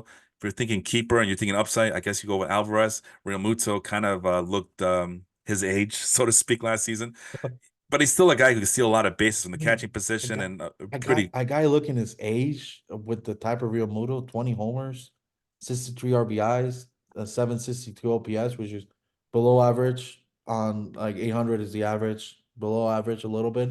Stealing 16 bases as a catcher. I mean, if that's a bad season for a catcher, then I don't know. But Alvarez has a lot of potential. Yeah, but it comes with growing pains. It's going to come with a high strikeout rate as well. Yeah. Let's see here. Why did I say what I said about Real Muto? I'm not sure if it was because of swinging percentage aspect. Oh, the 310 on base. You know how I feel about on base percentage. So, Okay. Makes uh, sense. but oh, I mean, He's always had a low on base yeah, percentage, 340 like is in the pretty last few good years. for a catcher. He's been. I mean, he had 349 in the Oh my, short I'm so 2020 sorry. I'm season. looking at the recent games. I'm so sorry. I'm No, not it's that. fine. It's fine. Three. 340. Okay, yeah. Yeah, Okay, I do 340, see it. 332, 343 in 2016, 290 in 2015, but we don't count those years. He was just growing into the pup that he becomes into the big dog. He has a dog in him. But he saw a drop in slugging percentage as well. Despite the fact that he had only two less home runs than the year before, five less stolen bases. He got caught 5 times, which is that's a career high for him last season. So that's what I Yeah. mean when I said that he's playing up to his age. We knew that these catching contracts are not going to age well. 32 years old, but just like in starting pitchers, sometimes these catchers they age like wine. Sometimes. So they Let's see. definitely look better than some of the younger catchers who are learning on the job, and that's why Martin Maldonado was able to have a job in Major League Baseball, especially for the Houston Astros contending team for a long time because of the stuff that he was able to do that does not appear on the box score. Sean, so he sees Jacob's homer pick and he raises him another homer pick, Edwin Diaz. That's a pretty good pick. Yeah. I mean, And the flag that shows there, um, congrats to him. He's giving his wife is giving birth, so that's why he's day to oh, day. So awesome. Good stuff. So that's Cole Reagans, Terry Skubal, and Edwin Diaz on the same team to match up with the Cruzes, the Ellies and the O'Neill Cruzes. So he's not taking any risk at the pitching side. That's one thing Sean will not ever do, I guess. Royce Lewis, Freddie Peralta go, Josh Hader. I was thinking about Josh Hader too. And Josh Hader going to the Brewers fan. Josh Hader, our former Brewer. And then again, Aaron picking another player that I had last year. I think she took notes, man. I think she took notes either from the podcast or just seeing what my team looked like. And she's like, okay, I'll get Felipe's players. That's the only and conclusion I can come up with. Go ahead. to be fair, like the last four picks, like Nico Horner, Frander Valdez, Emmanuel Clase, and then after that, Gabriel Moreno. They seem like your picks. I listen. No players on this podcast have been talked about more than Adley Rushman, and the only player that we talk about more than Adley Rushman is Gabriel Moreno. Sean did warn about. Well, the reason I don't want to say too much about my favorite players on this podcast is because people are listening. Like, who cares? Well, this is a result, I guess. I don't know, but she goes, okay, I wanted Adley Rushman. It's a two catcher league. I'm not taking any chances. I'm also going to get Gabriel Moreno. And keep in mind, Moreno is a former Blue Jays farmhand, so a little bit of a homer situation going there, um, trying to get to the former Blue Jays prospect. I said a little bit. Um, so interesting concept that she's going with Adley Rushman and Gabriel Moreno. Uh, that's her thing, though. She's always bragging about how she always has the two best catchers on any team. I guess that's might have worked for her at one time. Seventh round for Moreno, I guess because he just saw a run on catchers. So far I see one, two, three, four, five catchers just went. Moreno's the sixth catcher that went right now. Um, so maybe that's one of those things where, well, if I don't get him now, I'm never gonna get him. Yeah. So, but still, well, I guess this is the time to do it. Let's play those games. Let's play these mind games. Gabriel Moreno, would you pick any of these guys down here over Gabriel Moreno? Whew. Um, only, I mean, seven round. Justin Steele almost had a Cy Young. It was top three in Cy Young. That's considering Dylan Cease had a horrible year the season before. The last season, but the season before he was a Cy Young candidate. That's considering Johan Duran, filthy, filthy stuff. You would With take. the I was you saying you would take Steele and Cease and Duran over Moreno? and the fact that she had already Ashley Rushman. Yeah, whatever you want. I don't. That's what I'm asking. Who would you have Um, picked? I would have picked in that situation Justin Steele, but Ali Rush Gabriel Moreno is not a bad pick at all. But and considering the rest of the round, hindsight is 2020, and I don't think Gabriel Moreno was the worst pick there. So Wow, but you definitely would have picked Joan Duran from the Twins. I mean, he's one of the best relievers. And you have Yeah. Camilo Doval after, Would you which is pick the? also Would you have picked the Vol over Moreno? if I need a closer, yeah. Okay, but you wouldn't have picked Christian Walker or Paul Goldschmidt over Gabriel Moreno. No, I would have gone with Moreno. Go about Gleyber Torres. Well, she already has Nico Horner, but again, you could slide Horner to shortstop. I So, would have picked Moreno over Torres, given the value of the catcher. and we talked about outfield already, but Brian Reynolds over Moreno or no? You can probably get a good outfielder later Okay, rounds. yeah, that's So true as well, and definitely not Grayson Rodriguez over Gabriel Moreno. Oh, I mean, I'm asking, hurry up. Gun to your head. Moreno. Okay. So three players you would have picked. I think that's been the threshold, three players. So we're talking about a difference of three players all the time with these picks with Aaron. So if that's the threshold, then I guess it's not that questionable of a pick. I think I would have gone with Matt McClain as well. Definitely not Justin Steele, not Dylan Cease, maybe Bobby Miller, but no. I agree with you on this one, Joan Duran. Maybe not Gleyber Torres. And I think I just love Grayson Rodriguez too much. But again, it's only three or four players of a difference. Yeah. So I guess in that regard, it's not that bad. But boy, oh boy. I mean, because Moreno is still a work in progress. My thing was as the 10th catcher, as the 10th best catcher, he's worth the wait. As the sixth best catcher, Okay. even in a I two catcher league, seeing it that way. Yeah. in a two catcher league, man, you better be right about this because that means you're behind the eight ball on other positions. But we saw, I mean, outfield, she could wait on outfield, right? Well, She, looking at hindsight with catchers. Sean Murphy was picking the next round. yeah, we're about to get to it. Okay, gotcha. My bad. Yeah. Yeah. So yeah, but then Sean Murphy was appropriately picked based on draft rankings and average draft positions. But Aaron's concern is if I wait, I'm never gonna make. It's gonna be another 24 picks before I make another pick. I'm not taking that chance. But she still needs a third baseman. She doesn't have a first baseman unless she's like me, like, well, first baseman are a dime a dozen. I mean, these guys overrated. Let's just wait a little longer. I'm not saying those guys are overrated, but maybe she's thinking that. I don't know. Third All base, of them hit 30 home runs. yeah, overrated. Third base, I could wait a little longer. Third base is deep this year, right? So I could wait. But catcher is deep, but not as deep as Felipe thinks it is.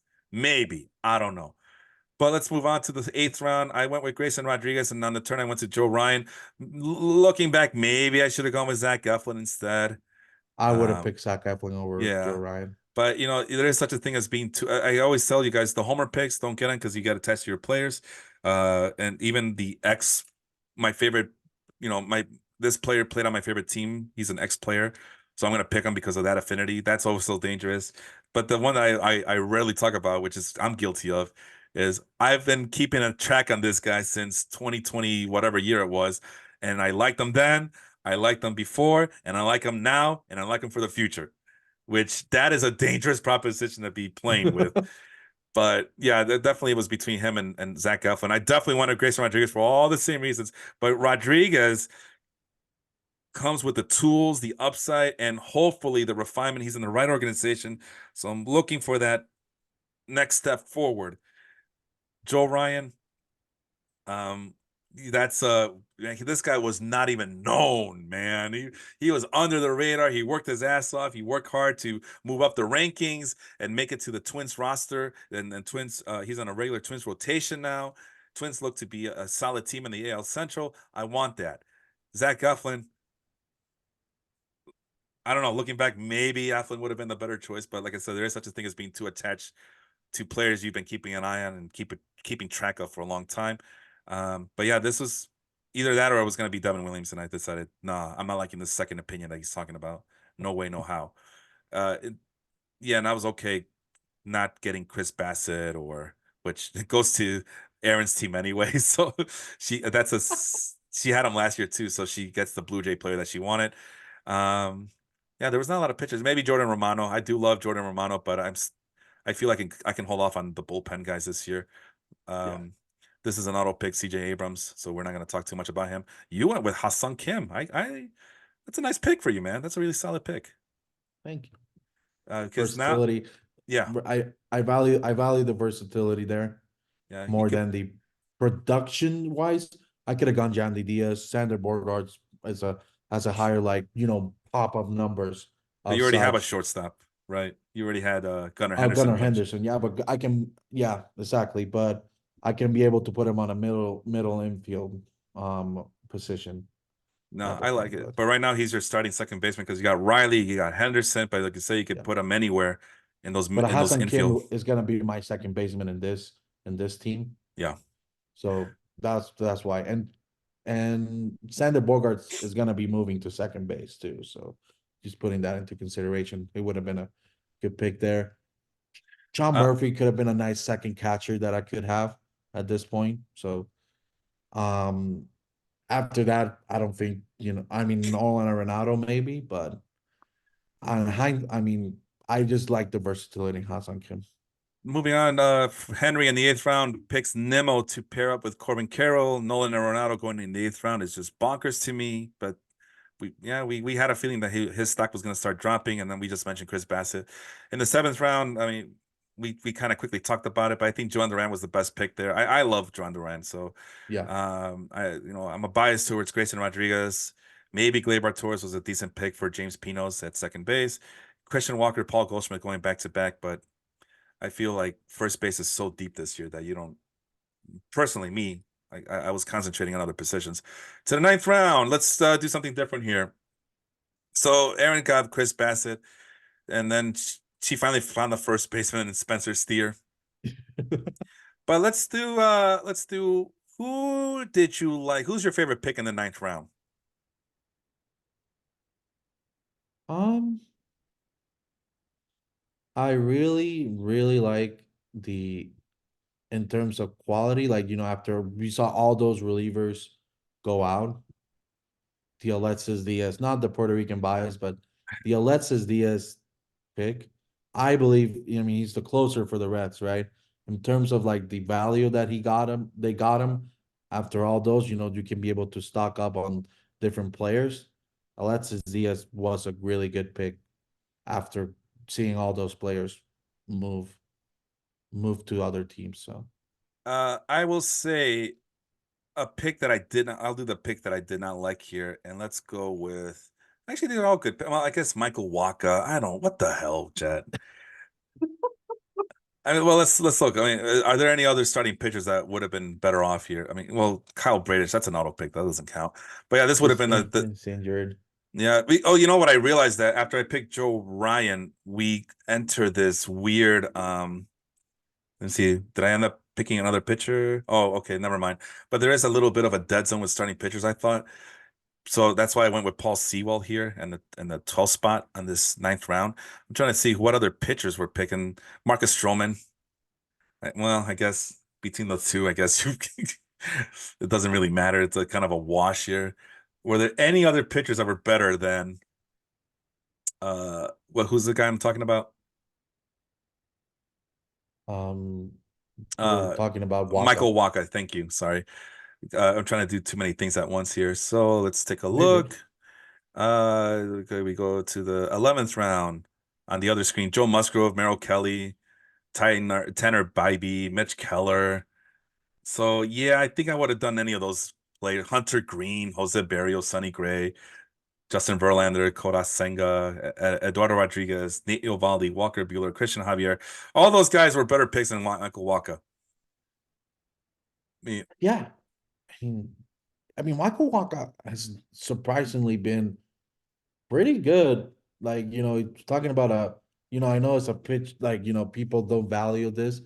15 and 25 and 5 in the last 2 years. And he has an ERA on like 3.25, like 3.20 under 3.50.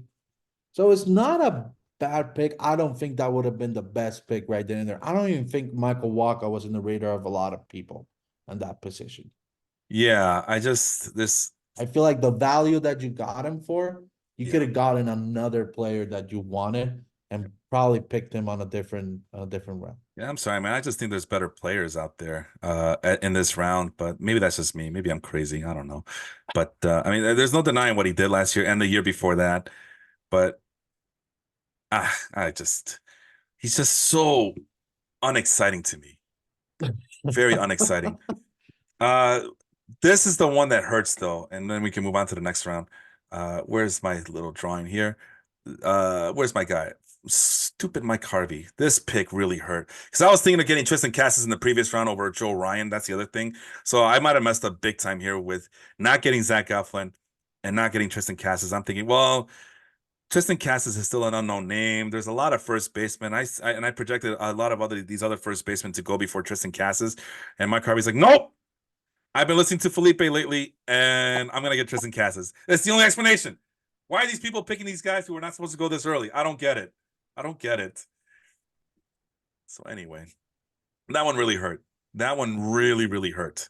And I'm surprised. I think Aaron, with the Spencer Steer pick, I think she's following your mentality with getting those versatility guys. Versatility. Yeah. Let's switch roles I don't here. know, but Go at ahead. some point you gotta put like production over Spencer Steer over Tristan Casas. I would have gone personally, I would have gone Casas, but yeah, Spencer Steer's been ranked higher and been drafted ahead of Casas from last I remember. But Okay. Casas, man, that guy, he talk about tearing the ball out of the cover. That he does that. But the one bad thing is he's left-handed, so he's gonna get neutralized. So that's the only concern there. Moving on to oh yeah, you had I thought I just switched the color. I want to make sure that people know that this is your guy, Alexis Diaz. Let's switch roles here.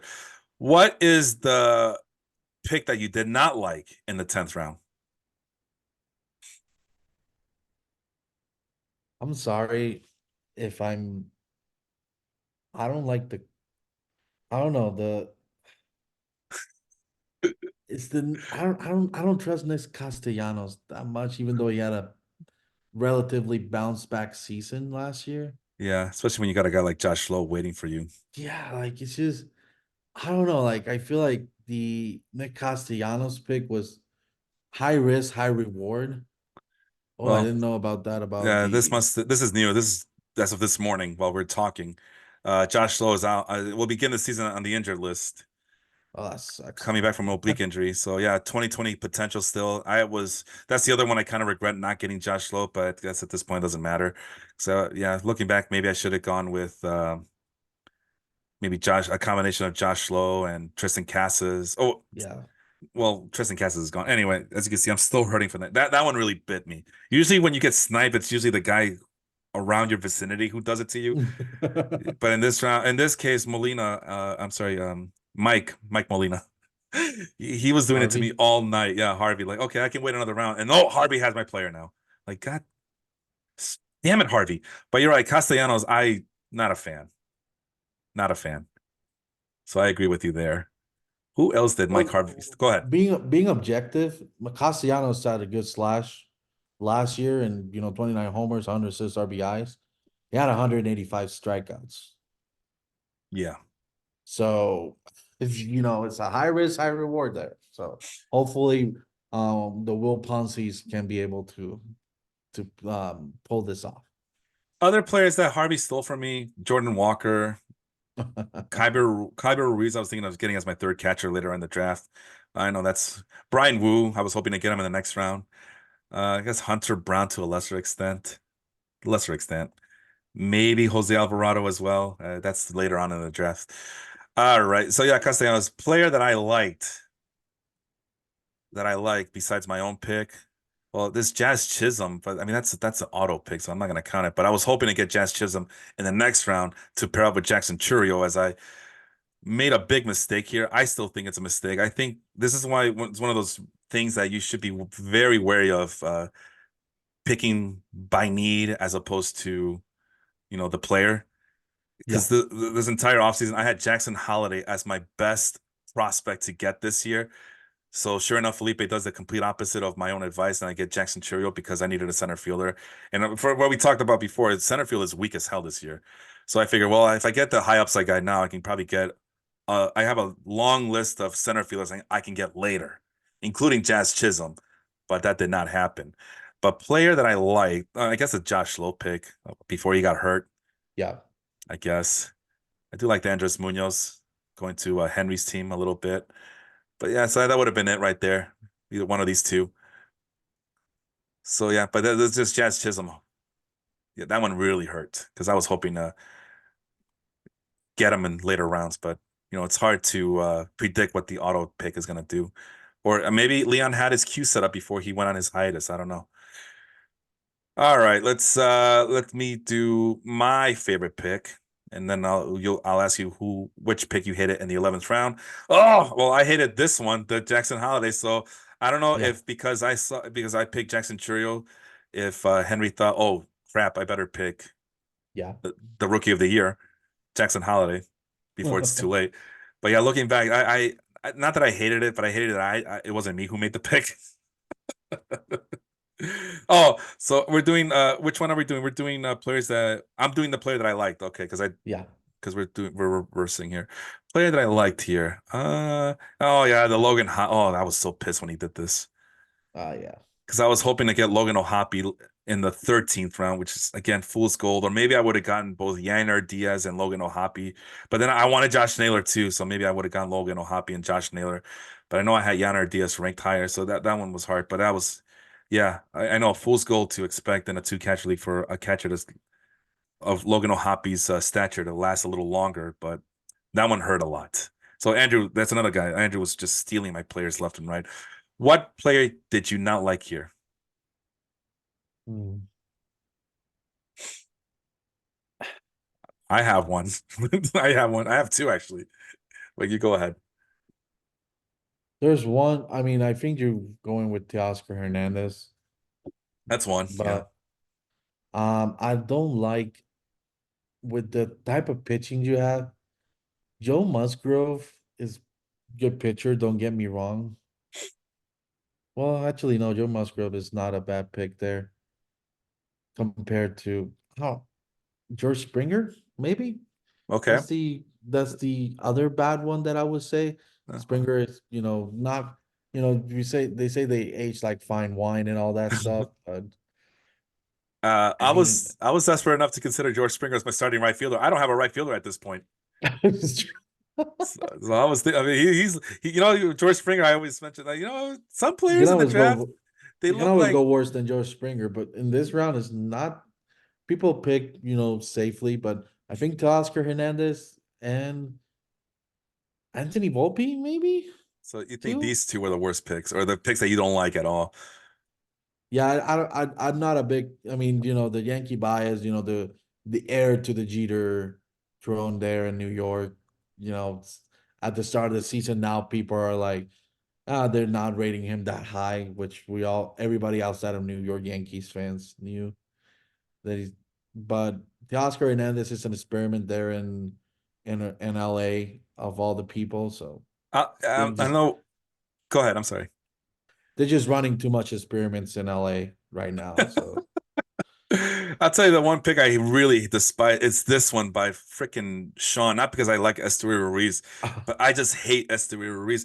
I won, in the ESPN league, I won the championship. I went like almost a month at the end of the season not starting Esteury Ruiz because he was so bad last year at the end of the year. Just putrid. All he does was steal bases, and that's all he did. Yeah. If I would have started Esteury Ruiz in my championship run, I wouldn't have won the championship. I would have lost. So I wish you would have. no, well, no, no way, man. But the A's, they just kept, well, he steals a lot of bases, and he's the face of the franchise, so we got to keep him out there. He sucked. But again, it's another experiment that Sean is running with his offense. I know that he loves Esteury Ruiz, but if he's not providing me on base percentage, I want nothing to do with him. And he didn't do that last Uh, year, and I regretted that pick. Go ahead. yeah, I mean, it's because of I mean, you can probably attribute it to the longer bases, the pickoff rules product of last year, Yeah, but you're talking about fool's gold. This is kind of like fool's gold. Like you're probably gonna win on the stolen bases category, but yeah. at what cost? You're Uh, losing like other four categories As in the Sean would meantime. say, at what cost? Sean would say everything. But yeah, it's you talk about the Dodgers being experimenting everywhere. Sean's experimenting everywhere on his offense, except at catcher, where he picked Sean Murphy. That's like the safest picks you can make at catcher. So, He has Wyatt Langford, who we don't know if he's. I don't know what the Rangers are going to do with him because that's a pretty loaded team. and It you got says, Evan Carter in and the I got same Evan position. Carter. Yeah, So although I you got your starting left fielder right there. You got Adolis Garcia. You got I mean Leody Taveras is the center yeah fielder. yeah For which he now. played really good last year. For And now. Ezekiel Duran can be able to play outfield and the shortstop third base It's a poor man's combo. Ben Zobrist down there. Yeah, absolutely. Exactly. So But I now you get the prospect that that is being blocked right now. I That's the reason I mean, didn't draft him because I who, like Wyatt who, Langford, but that's the reason I didn't draft him because I don't know where he's but playing this year. who knows if they're gonna play him in DH to start the career? But that's a waste of a young man's potential. Yeah, I agree with you 100%. But and the Rangers are in win now mode. But Yeah. before the Rangers didn't have any prospects. Now they have all these prospects and they don't know what to do with them. So it's a great problem to have. 12th round. Who did you love here? I'm between two picks here. I Isaac Paredes is a really, I mean, not being a race, I mean, probably race bias here, but Isaac Paredes had a 30 homer last year. He was almost 100 RBIs last year, if I'm not mistaken. A good slash line in between in with the average on base and slugging for the Yeah. value that you get him on the 11th round. That's a great value. I'm kind of regretting that I didn't pick him over Jose Barrios. Yeah, I was thinking about Uh, that too, but I just like Josh Naylor at first base a lot more than Isaac Paredes, and I'm a big Isaac Paredes fan, as you know. and I'm Um, sorry, and but this is mine. I'm sorry. I don't know why are we being so disrespectful of Lisa Rice. which one? Oh, this guy right here. 12th Um, round. yeah, and And I get that he's not like the craziest on base percentage. I get that he's not the craziest slugging, but the guy can get you hits and the guy can get you a high average. That is crazy value on the 12th round. yeah, and that's Sean's guy, man. Sean's been a big fan of his since forever. And then in the next round he picks Edouard Julien, which is pretty much one of the big reasons why the Twins decided that they were going to trade away Oh yeah. Luis Arias to Miami, and now Jorge Polanco to the Mariners because Edouard Julien is the guy The who is Canadian Don. well, not just that, but aside from the extreme patience that Julien has shown, he has these crazy contact skills that are pretty close to matching Luis Arias. So they basically drafted, they replaced them with a doppelganger of Luis Arias, the Twins did, and Sean loves both of those guys. Absolutely loves those guys. So it only made sense that those are probably the safest floor guys that he picked in this draft in terms of the hitters. But yeah, And we're talking about that Edward Julian had six more homers and the same relative OPS, a little drastically more lower average, yeah. but it had the same OPS and six more homers than Lisa Rice. And I think the issue here is people see 10 home runs and only three stolen bases. Plus, Twin fans will remind you, well, Luis Arias had those knee injuries. He had knee concerns, knee Yeah. concerns. Okay, he played 147 games last year, 144 the year before that in 2022. But again, I think people are hung up on the idea that he only hit 10 home runs, three stolen bases. In 2022, he had eight home runs and four stolen bases. But in our league, that's a lot of singles that he can get you. 30 doubles at the very least are guaranteed. And you got a player that has like a almost 400 on base percentage. Yeah, He gets on base almost 4 out of 10 times. almost. Yeah. So the on base is there. It's a cheat code to have, but I think it's like when people think of second base, they think of guys that can at least get you to the elite second baseman should at least get you like 13, 15 home runs. Definitely get as close to 20 stolen bases as they can. Arise is not that guy, but he'll produce you in this league in other ways. I mean, it's the same reason why Henry did not hesitate to pick Brandon Nimmo because Nimmo's one of those guys that should be flourishing in a league like ours at the offensive side. So excuse me, that's another thing. But again, it just depends. What other second basemen were gone before? Uh, I mean, Jimenez? let's Oh see, no. where are we? The 12th round and the 10th round. Bryson Stott went. Okay, Yeah.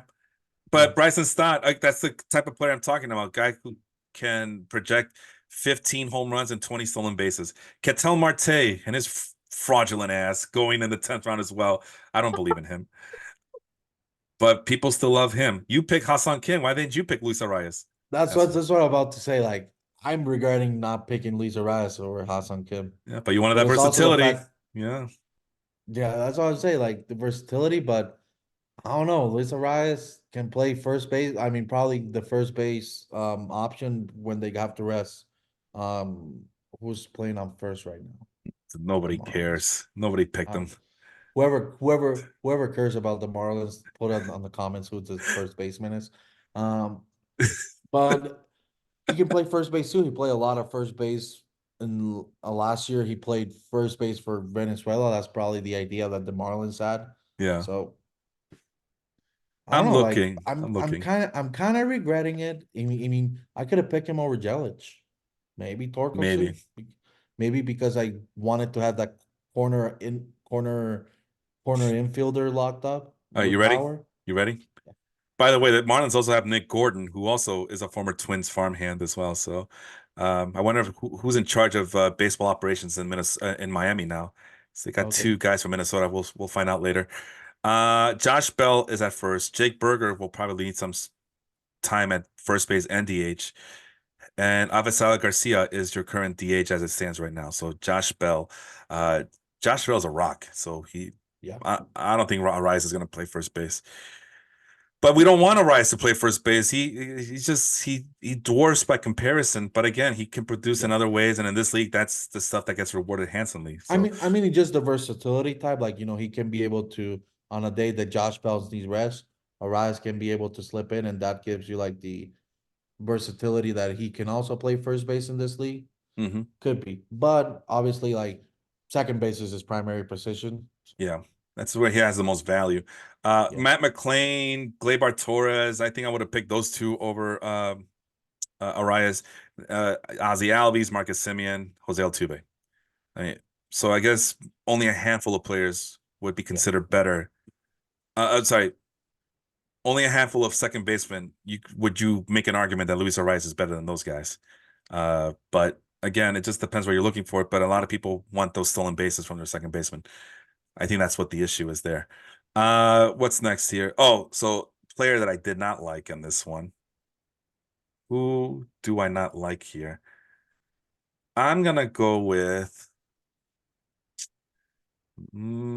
I guess Lane Thomas, maybe. I I know got. Lane. Maybe. I mean, I can give an opinion. I don't like Mac Muncy. Yeah, I was gonna say Muncy as well. I know He gives you the Muncy. homers, but the slash on the other ones. Yeah, Ugh. yeah. So it's this trio of sorts. I mean, Trevor Story, I know why he got picked. Lane Thomas, he can do the counting stats, but he's gonna kill your averages, your on base and your batting average. Tyler Stevenson is a pretty weak catcher at this point. I know that it's a two catcher league and people are Yeah. desperate for catchers, but we're finding out that he's probably not as good as advertised at the beginning. Did Pinos have a catcher? Oh, there he is. Let's see. No, he does not have a catcher so far, and that was his catcher one. So I can already hear Aaron go, see, that's why I had to do what I had to do.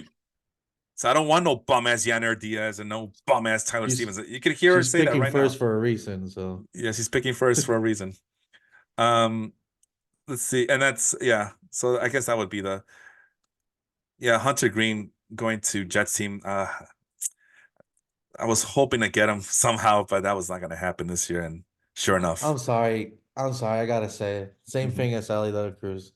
Are mhm. we just looking at the miles per hour on the fastball? Or we're looking at the overall production on the player. He I know actually go I know ahead. you're infatuated Oh, with I'm the I'm in love with with him. Hunter Yeah, Green, I'm in love, but man. This is my white whale. I'm not sold on him. I'm I mean, look sorry. at this: 14 strikeouts in a 5-3 loss. Come on, it's not his fault. He did better in a stretch at the end of the year. I mean, 6 strikeouts, one walk. At this in oh geez, I gotta since it's zoomed in it's all the way in. I'm having a hard time against the Mets, and the 14 strikeouts came against the Twins while they were trying to look for a playoff spot. So 9 strikeouts against 4 walks and a 7-1 win against. Come on. Anyway, 6 strikeouts, 1 walk, but then yeah, you got this nonsense here.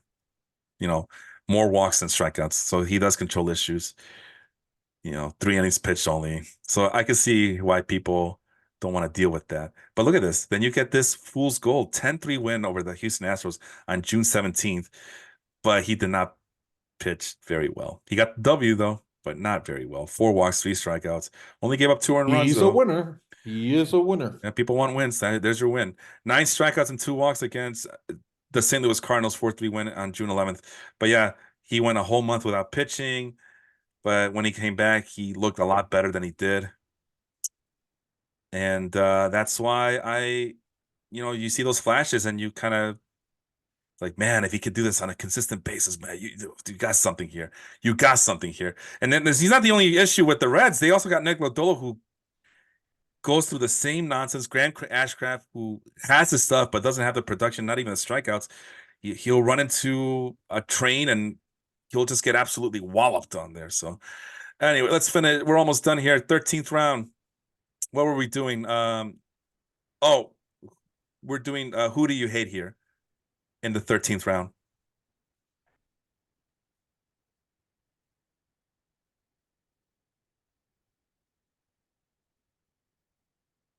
Well, we killed it. Did our Tommy Edman goes to Aaron's team, Chas McCormick, Jorge Soler, Andres Jimenez, Edouard Julian, we just mentioned him, Michael the King, Kodai Senga, James out, man, which just I mean, from a name standpoint, that's the worst name. That's the worst pick you can get. Why would you get a hitter named out, man?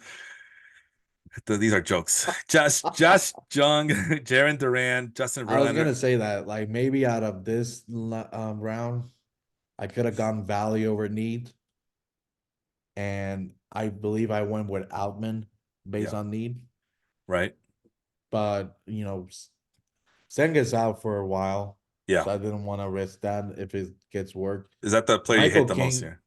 mm, I'm sorry. Is that the pick you hate the most here? I mean, probably out of that, I could have gone over value. James Outman is probably one of them, and even that's my pick. But But who do you hate? I That's don't the know. question. I hate Michael King because he was a Yankee, but Well, no, but just kidding. I don't like Michael King in this position, oh, but he's pitched good out of the bullpen too, so yeah. could be a bullpen piece. Let's see. I would have gone Michael King over Senga over. Let me change the color here. I'm purple. You're green. I would have picked him over an unhealthy Justin Verlander. Definitely not over Bailey over. Definitely not over Bryce Miller. That's just me being biased. Christian Javier and Michael King are kind of a wash at this point, I think. Yeah, I would have gone Nate Ovaldi over Michael King, Brian Wu over Michael King. So yeah, I think Uh, Eduardo no, Rodriguez over Michael King. So yeah, I think Mike Harvey might have played himself here. So that's actually a good point by you there. Uh, Player I liked besides Bailey over, the number one pitcher at that was available. Man, I really wanted this guy. Like I'm gonna put a bunch of hearts next to his name. I love Bailey over. Um, big fan, big fan, big fan. Not over his face though. Let's people know who he is. I love the Andres Jimenez one. I don't know if it's early or late or whatever the hell it is, but and I know Sean will beg to differ with the Edouard Julien, but yeah, for middle infielder, I mean, look who's available. Ryan McMahon. I know you picked him, but I'm done with Ryan McMahon. We done with Ryan McMahon. Um, Other second baseman Zach Geloff. Oh no way. Counting stats are there, but so are the strikeouts, and he plays with the yeah. Athletics. Uh, yeah, definitely a better pick than Jonathan India later. Jorge Polanco. I would have picked Andres Jimenez. If he were available, I would have picked Jimenez instead of Tyro Estrada later in the draft. And these are Okay. just second basemen. Oh yeah, better player than Cavan Vigio, Luis Rengifo. So yeah, James had the wherewithal to realize that second baseman and maybe even middle infielders as a whole are running out. I haven't looked at the shortstops yet, but yeah, that's a nice pick. I like that one right there. The Tommy Edman, I would think I would have liked that pick, but Tommy Edman let me down last year. I'm kind of mad at him, and he's hurt. Yeah, So is man. Tommy Edman is the versatility is there, but it's like a man pick. He can get you some speed a little bit, but yeah. He's a poor man's version of Nico Horner is what I found out last year when I had him on my on the ESPN league. So yeah, Bailey over, a big win for me. I love this kid, man. I'm not a kid anymore, but yeah, 6'9", control artiste. You got to say it like that because he barely gives up any walks and he's working on perfecting his game. Him and Joe Ryan, I want all of that. And again, it's one of those pitchers you fall in love with. I fell in love with these guys. I'm guilty of that. So I'm super guilty of that. I one day Bailey over just sitting there. No one takes him. No one's paying attention to him. I check out his, what he did in the minors, what his makeup is, what his profile is, what people said about him as a prospect. He's 6'9". What's there to not love? I mean, and then I turn around and I get Bryce Miller. I'm like, oh my god! I'm like Jerry Cross with the pennies. Like, I got that first pick overall. I'm gonna pick Eddie Curry. So, uh, so yeah, we did that. So now let's flip the roles a little bit. And I was thinking of give you a little bit of background on my mind. I was really considering Salvador Perez to match up with Yanir Diaz at catcher. Okay. But man, I look at the on base percentage. I'm like, no, man, I can't do this. I love the counting stats, but I can't. It just it goes against my instincts. So that's why I. But Andrew had the same idea as I did. So kudos to him for realizing that. So let's go back to you now. Who did you love in this 14th round? And it's okay to say my team. I won't hold it against you. I don't want to say that, but Go ahead. Go ahead. I like the Salvador Perez as a catcher and first baseman. So Okay, that's respectable. I mean, he comes with history. I mean, he's the established player at catcher going this late. So again, I can respect it. I just couldn't do it for myself. Player I like is Brian Wu. I already mentioned how I was mad that Molina was able to get him when I was hoping to get him on the comeback. I've been trying to get both Bryce Miller and Brian Wu on my team, and it's just impossible because then I would have missed it on Bailey over. So, yeah. uh, who did I not like? Wait, yeah, my turn. Who did I not like? Oh, this one hurt though. This Marcelo Ozuna one hurt. I was thinking of drafting him in the single digit rounds. Marcelo Ozuna is my utility guy. I didn't realize he was 35 years old. I'm like, nah. Mm. But at that time, I needed so much. I had so many positions to fill out. I like because I went pitching. I mean, I went back to back pitchers here, so I need a no. I need to do. I can't afford a DH only guy, which he'll probably play left field. But I already got my left fielder in Evan Carter. Anyway, boy, who? I mean, I guess Ryan McMahon I by mean, default. Byron Buxton, I guess, if he's not gonna be fielding, which it sounds yeah, like he Byron is this Buxton is year. not like I don't he's listed at well, he's the center fielder, but he was listed as utility Yeah, he's in not gonna. here. He needs to play 5 games at one of the outfield spots before he qualifies at outfield. Which I think Sean is banking, and I think everybody who picks him is banking on the fact that all the reports state that the Twins want him to play in the outfield or somewhere in the field. Because and Put you him on know, right field, I guess. yeah, but do they have anybody to play center field? I guess maybe Manuel Margot. Do we want that? Is that what the Twins want? I saw that firsthand last year. That was horrible. Max Kepler can't play center field. I mean, he could, but we don't want that either. Which big fan of Max Kepler. So True. yeah, Buxton by default, center field. So yeah, that's the pick I did not like was probably the Ryan McMahon was more than Buxton. And I gotta ask, why do people keep drafting him? So why did you draft him? Who Myron, my man? Ryan McMahon. Yeah, the McMahon. Yeah. Uh, I I saw the other options, like the Osunas, the Bustons around. I'm giving him one more chance. Okay. I am a hopeful person. I am a man of faith. I am a Seattle Mariners fan, hoping that they can be able to get to the postseason again. But McMahon for the Rockies, 29 years old. Yep, entering his age 29 season. We've been kind of waiting for him to take advantage of his surroundings. The Rockies liked him enough to give him an extension. It just hasn't worked out. Let's move on to the final. Let's do the 2 rounds here. Let's do 2 rounds.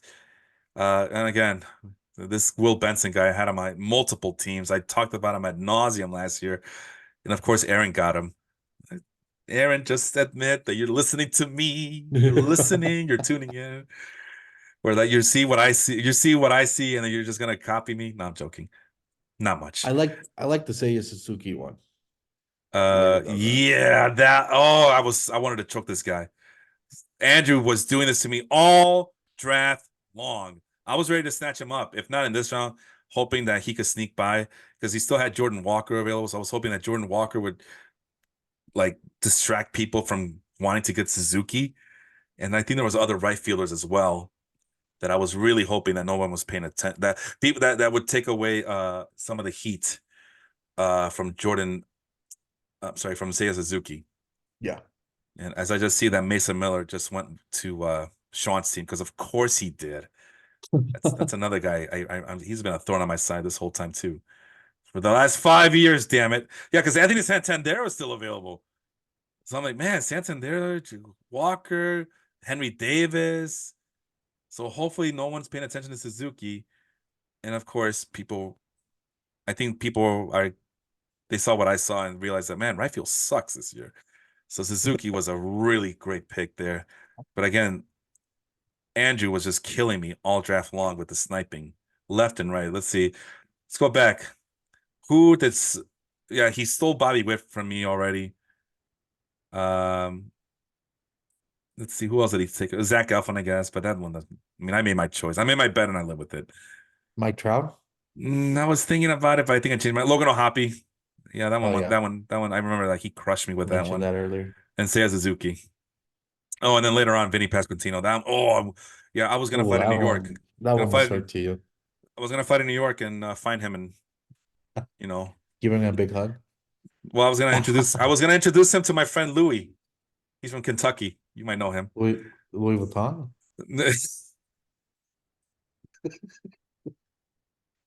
You bash someone's head with a Louis Vuitton handbag.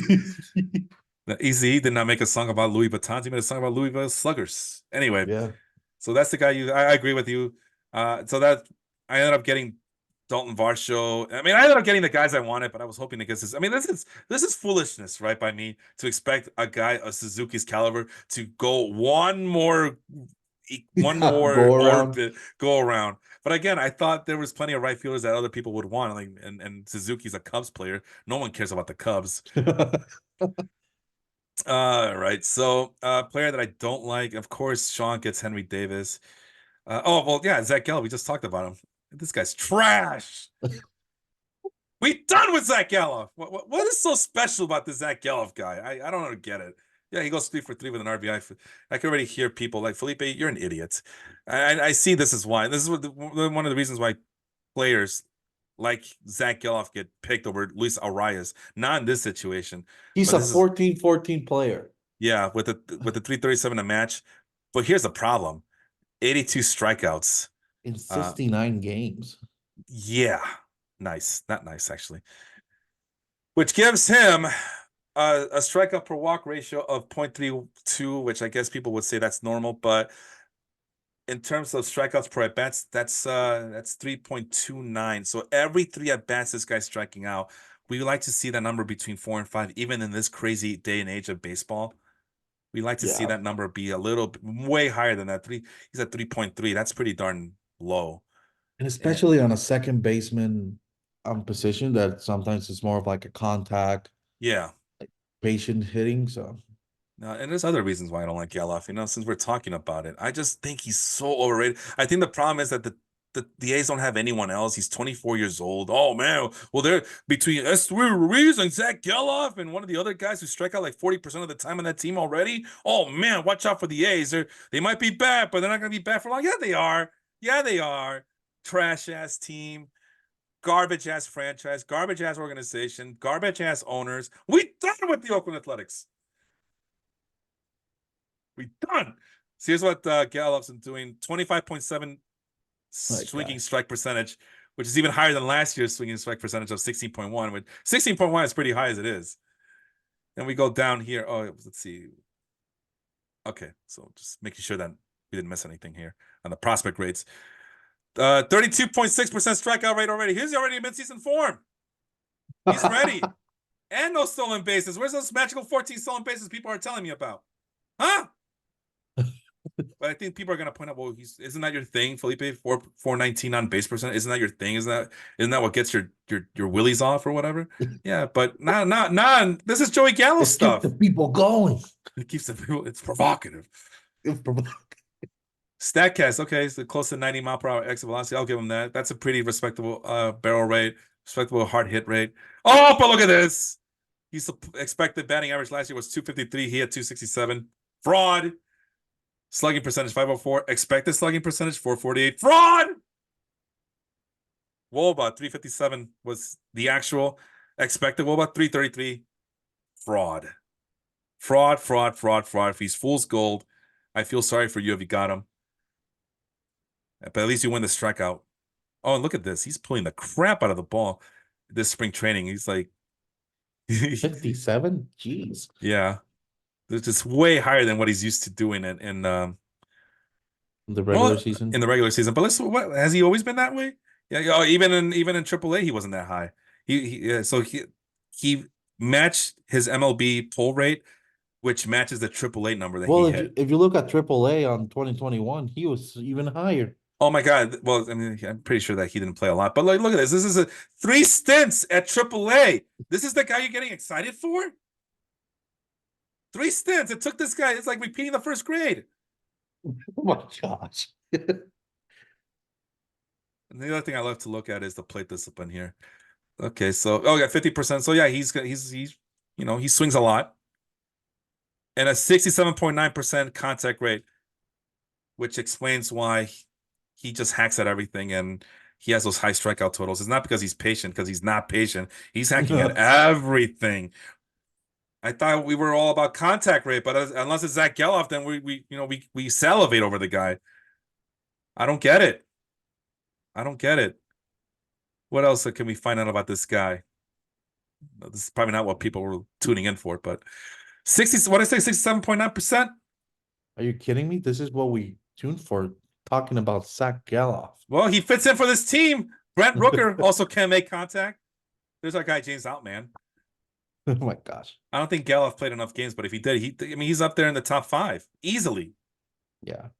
With the Teoscar Hernandez, the Jake Burgers, and the Nick Castellanos and Luis Robert. He belongs on this list. Javier Baez, we made fun of him last week. Of course, there's Ryan McMahon. That's why he went to your team. I got MJ Melendez too. Let's see if we can get more players involved here. Well, let's see. Where's the? Oh, here it is. Let's do 150, right? Let's get a big list of names here. Who else sucks at making contact? Joey Gallo, top 5 player. Trace Thompson, he should be playing basketball. There's a guy, Jose Siri, who he's there for glove purposes only. Yeah. Luke Raley, yeah. Mickey Moniak, fail first round bust.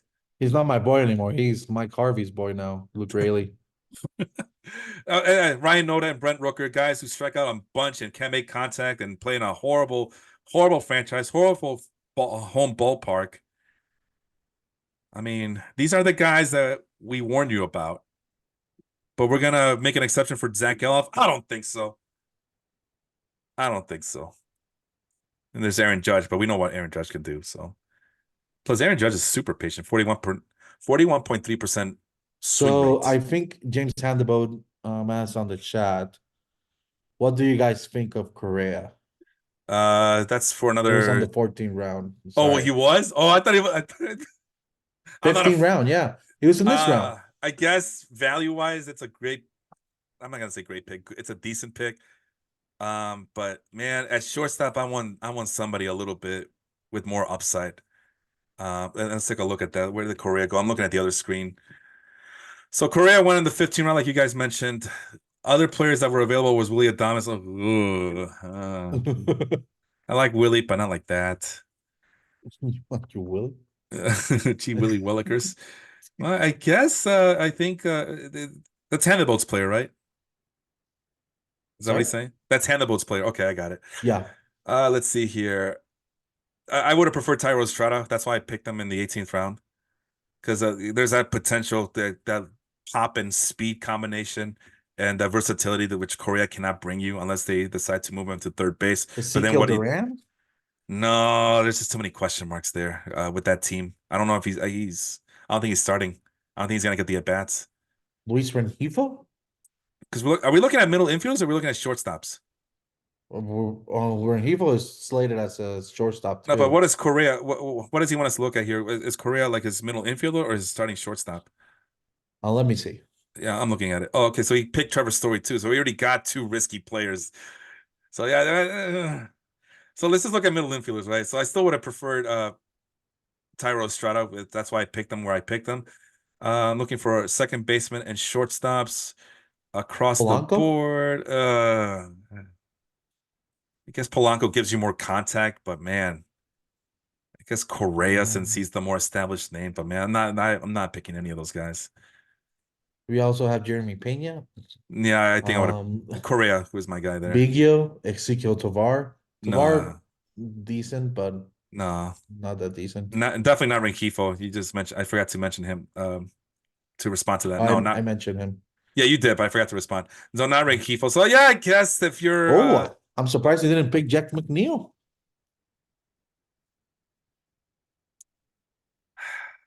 hmm, I get at the end of the day, if you're I'm a waiting this batting long, champion. if you're waiting this if you waited this long for a middle infielder before you get to that dead zone we just mentioned, because it was Tyro Strada. It was the best player available at middle infield Yeah, moving forward.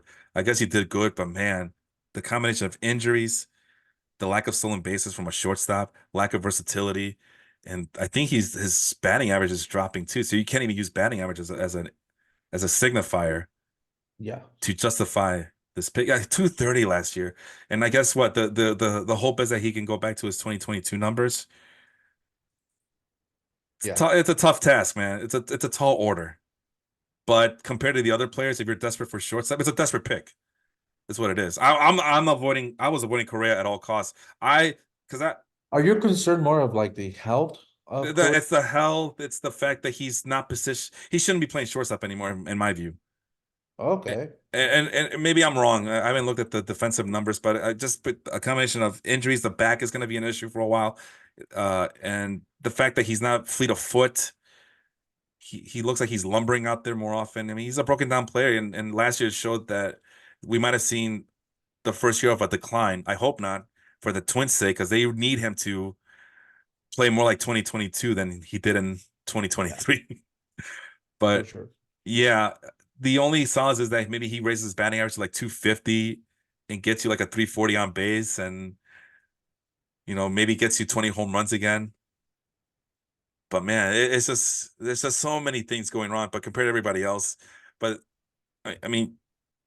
Angel, we've been talking about it this whole show. Some positions are deeper than others. Yeah, You got to pay attention to who those players are that you can live with. I guess James told himself that he could live with Carlos Correa on the back end. I couldn't. I could never. I could never. That's why I picked Tyro Estrada. I don't even like Tyro Estrada that much, but at least he could play both positions, both middle infield positions, and he could provide me stolen bases, which people keep telling me that's like my weakness or whatever. So I'm trying to do better in that regard. But he also brings some pop, and he's gonna be a leadoff hitter at the top of the order for the Giants, which to some people it might not mean anything, but you could do a lot worse as a leadoff hitter. At least I'm not getting Zach Geloff. I can tell you that much. But yeah, I think in this situation, I think I would have picked Zach Geloff over this Carlos Correa. this But this Zach man, Gallup get this Zach Gallup rant will forever be enshrined into the Felipe Hall of Fame. I will do this. At least Correa is a more refined hitter than Zach Geloff at this point in the 2024 campaign. But yeah, um, yeah, to avoid this dead zone of middle infielders, you really had to reach for those guys, right? Really go out of your way to Is is Correa really a reach here though? Of we were talking about Zach Geloff right after as the Nets middle infielder. I think you can make a case that Geloff would have been a better choice here. I think. And that's not saying After much. all that, They're not saying much. I mean, there's agrees to this, as you know. That's my thing. There's agrees to this. Which round is the 15th round? My bad. So okay, let's play that game. Carlos Correa, Henry Davis or Hunter Brown over Correa. I have more. I mean, with Correa's health declining, I probably want to see the potential of Hunter Brown instead. Yeah. Henry Davis, potential catcher over Correa. I haven't seen a lot of Henry Davis, Yeah. and they're changing him positions to right field. So Correa Now the news say that they're gonna switch it back to catcher. So it's the Pirates. They don't know what the hell they're doing either. So is they that deserve so? to be matched together. That's why I'm not even like I wasn't even considering Henry Davis as a prospect just Same. because I don't know what the Pirates are doing. I don't even know what they're doing with Paul Skeens. You got Yeah. this generational prospect. Minor Either leaguers. you want to keep him safe, keep him in the minors, or Minor keep leaguer. him Yeah. on the bring him to the big league roster. You think he's ready? Don't put Yeah. him on a limbo. I think I would have gone Zach Geloff against my instincts just because Correa is just. I'm not seeing it. Willie Adames. You can make a case, but Adames is more explosive even at this stage of his career. At this stage of his career, Adames will probably give you more lift than Correa at this point. Uh, Yeah, I think I we're would talking pick. about. Go ahead. Adames is removed from a 30 home run season as a shortstop, but his splits are they're similar to Correa. Even Yeah, I would say even Correa's are even a little. I mean, not slightly better. Let me see. They're similar. Like they're like 0.006 difference in oops. between both of them.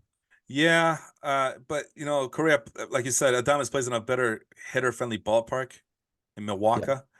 I mean, the 30 home runs is still 30 home runs, but there's such a we talked in the chat before. There's such a thing as a single. What the hell is it calling it? One hit Uh, wonders, no, not the one-dimensional lining players. on the bottle. Even no one-dimensional players, even I power got you. hitters like this, like Adames, that's a one-dimensional player. But I mean, I thought 98 RBI was important. I thought 80 RBI was important, especially from a middle infielder. Isn't that what people tell me all the time? But this is a concern right here. The low batting average, the low. So I guess in that case, Correa is the more refined player. Yeah, But Adames, I think he's younger, right? Adames is 28 years old. How old is Correa? Isn't he like 31? 32 Oh my God. And Adames or is 20. healthier. Yeah, But again, I mean, you're trading off things. This is when I say more explosive, this is pretty damn explosive at their participation of their yeah. careers. Like the highs are the highs, but how low can you get? Yeah, you can go pretty low, but I mean, Korea can bring in that low too. So at that point, it's just a matter of what you can live with. So There's I just a get, year difference between Korea and Adames. so I guess in that Korea's case, 29. it's a wash. But I guess slight advantage after talking it over with you. I guess Korea is the better player in that situation. So I guess that's a good, better pick than Adames. Austin Wells, yeah, definitely Korea over Wells. I'm not, nah, I, I'm going to talk about this. Tyler Stevenson and Austin Wells as your catching duo. not good. I know he's a big, P knows is a big fan of Austin Wells. He's been bragging about him for years now, but not for me, man. Oh That's no, just not for me. Seiya Suzuki over Korea for sure. Dalton Varsho, definitely Dalton Varsho over Korea. Oh boy. Bo Naylor I don't know if does he need a second catcher. Let's see who's his catchers. He ended up with Shea Langoliers. Like, oh boy, oh and boy, William Contreras. Wilson Contreras. Oh Wilson, yeah, my bad. screw this guy. Can't believe he picked Wilson Contreras so early. And Josh Lowe. Yeah, him too. Him too. These goddamn Mets fans. Thrown on my side. Picking all my players. Damn. Yeah. But Karma got him back because he ended up with getting Shea Langoliers. So if you're telling me that I want to get Correa, but then I'm stuck with Shane Langoliers, I think Bo Naylor's a better pick at this point. You should have picked Bo Naylor here. There. I said what I said. I said what I said. Yannick Cano better than Correa, definitely. Jordan Montgomery, is he better than Correa? I don't know. So I guess it's a wash, but at least Correa has a team. Ryan Pepio, I like Pepio with the Rays, but they're gonna baby him. He doesn't have that track record to pitch a lot. So I guess Correa by a slight edge. Peter Fairbanks, I would rather have Peter Fairbanks. I was hoping to get Peter Fairbanks in the 17th round, but again, foolish of me. Ryan Helsley over Correa, Jordan Walker over Correa, AJ Puke over Correa, Shane Bieber. Ooh, I guess I'll pick No. Correa. I'll pick Correa. Mitch Garver again. Oh, Mitch Yeah, Garver is he had a valuable. he had a Yeah. chance. He had a chance to get him, and instead he got Shane Langoliers. But Mitch Garber and paired up with Wilson Contreras, that looks a lot better than Wilson Contreras being paired up with Shane Langoliers.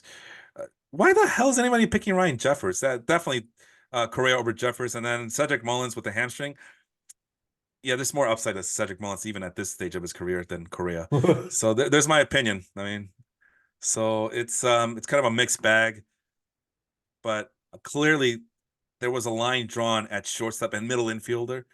and Handleboat made a decision that Correa was the last ditch effort. That this is the guy I'm gonna plant my flag in. Anybody after this is just garbage. Is what he's basically saying here. And I don't blame I mean, him. everybody has to make that decision. Like, who is the last line of the fence, the last line player that I am willing to live with as I let all these top tier players go? Who am I willing to live with? I have, Josh Naylor was my guy at first base. Like, that's it. I cannot go another round without a first baseman because after Josh Naylor, it's just, it's not what I want. Yeah. Everybody you got to make those big boy decisions. Same thing with pitcher. What was that round where I picked Bailey over? Yeah, this Bailey over and Bryce Miller. If I don't pick these guys, aside from Brian Wu and maybe Nate Ovaldi, I'm going into that pitching dead zone that I don't want to deal with. I mean, Eduardo Rodriguez is a nice player, but he's not Bryce Miller. I don't see him the way I see Bryce Miller and Bailey Over. I agree. I mean, Paul Skeens, yeah, but we, like you said, that's a seed that he's planting, that Henry's planting. I love the guy. I had Ricky. Oh, Well, you're talking about that he. I'm sorry. scratch that. Scratch what I said. I didn't say anything. But Paul Skeens was definitely one of the higher prospects on my list coming into this year. And But by the again, way, shout out to Henry. He has the last two first overall picks. I'm sorry, what? Yeah. He has Jackson Holiday too. Hey, I've done that before. I used to have both Casey Mize and Royce Lewis. How'd that work out for me? It didn't. Yeah. I mean, And then in they're another league, solid players right now. well, now they are, but in my other league, in my points league, yeah, I used to have Casey Mize and Royce Lewis, and they all got injured, they all got hurt, and they didn't do anything until, well, Casey Mize still hasn't done anything, and Royce Lewis finally showed up last year. So, but again, by that time they're gone. What were we talking about?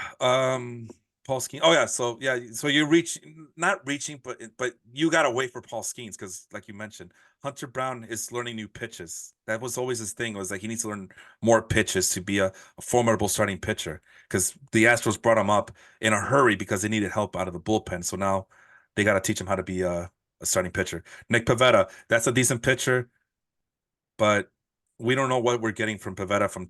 I mean, otherwise Pivetta, if he were pitching up to his potential the way we know he could, the Red Sox would look a lot better coming into the season right now. That's what Right. I'm banking on. Yeah. Yoda Montgomery, it's a free agent. I don't want to deal with that. I have confidence I could pick a relief pitcher, so I'm not even worried about that. Shane Bieber, I don't want Shane Bieber. What's in the 17th round? Nestor Cortez, I don't want to deal with that. Shota Imanaga, maybe I would have loved to have him on my team, but Darvish, no, absolutely not. I'm Rodon. not playing with that. I'm not playing that this year. I don't want to deal with that this year. Oh, Rodon? Oh, the hell no. And that's to say that these other guys that I picked, the Bailey Overs and the Bryce Millers, they're young guys. I just said that sometimes these young guys they get hurt more often as well, compared to these these older pitchers. But that was the line I drew. Like I don't want to wait for my life to be over. No, I don't want to wait and risk the chance of me missing out on Bailey Over and Bryce Miller. I need to get them right now because we're about to enter this starting pitching dead zone that I don't want. I'm going to regret getting those pitchers that I just mentioned after Bryce Miller was picked in the 14th round. So Yeah. I didn't want to deal with it. So that was my threshold. Like, no, after Bryce Miller and maybe Brian Wu and maybe Nate Eovaldi, I'm done. I don't want any of those. I would hate to be myself if I end up having to make a decision between you, Darvish, and Carlos Rodon. I'd rather jump out my window right now. You know what I mean? I don't want to Yeah. deal with that. Anyway, we went way over. But hopefully people found this entertaining, especially the people in our baseball life. What do you call it? The baseball life, fantasy baseball league. Community. Yeah, in the baseball life community, as we still have a few more rounds to go. This is a 30 round league, but we were only going to do 15. We went up to 16 rounds as best we can. Although we didn't really cover the 16 round, I'll just do that some other day. Yeah. But so far, what do you think of your how you liking your team so far there, Angel?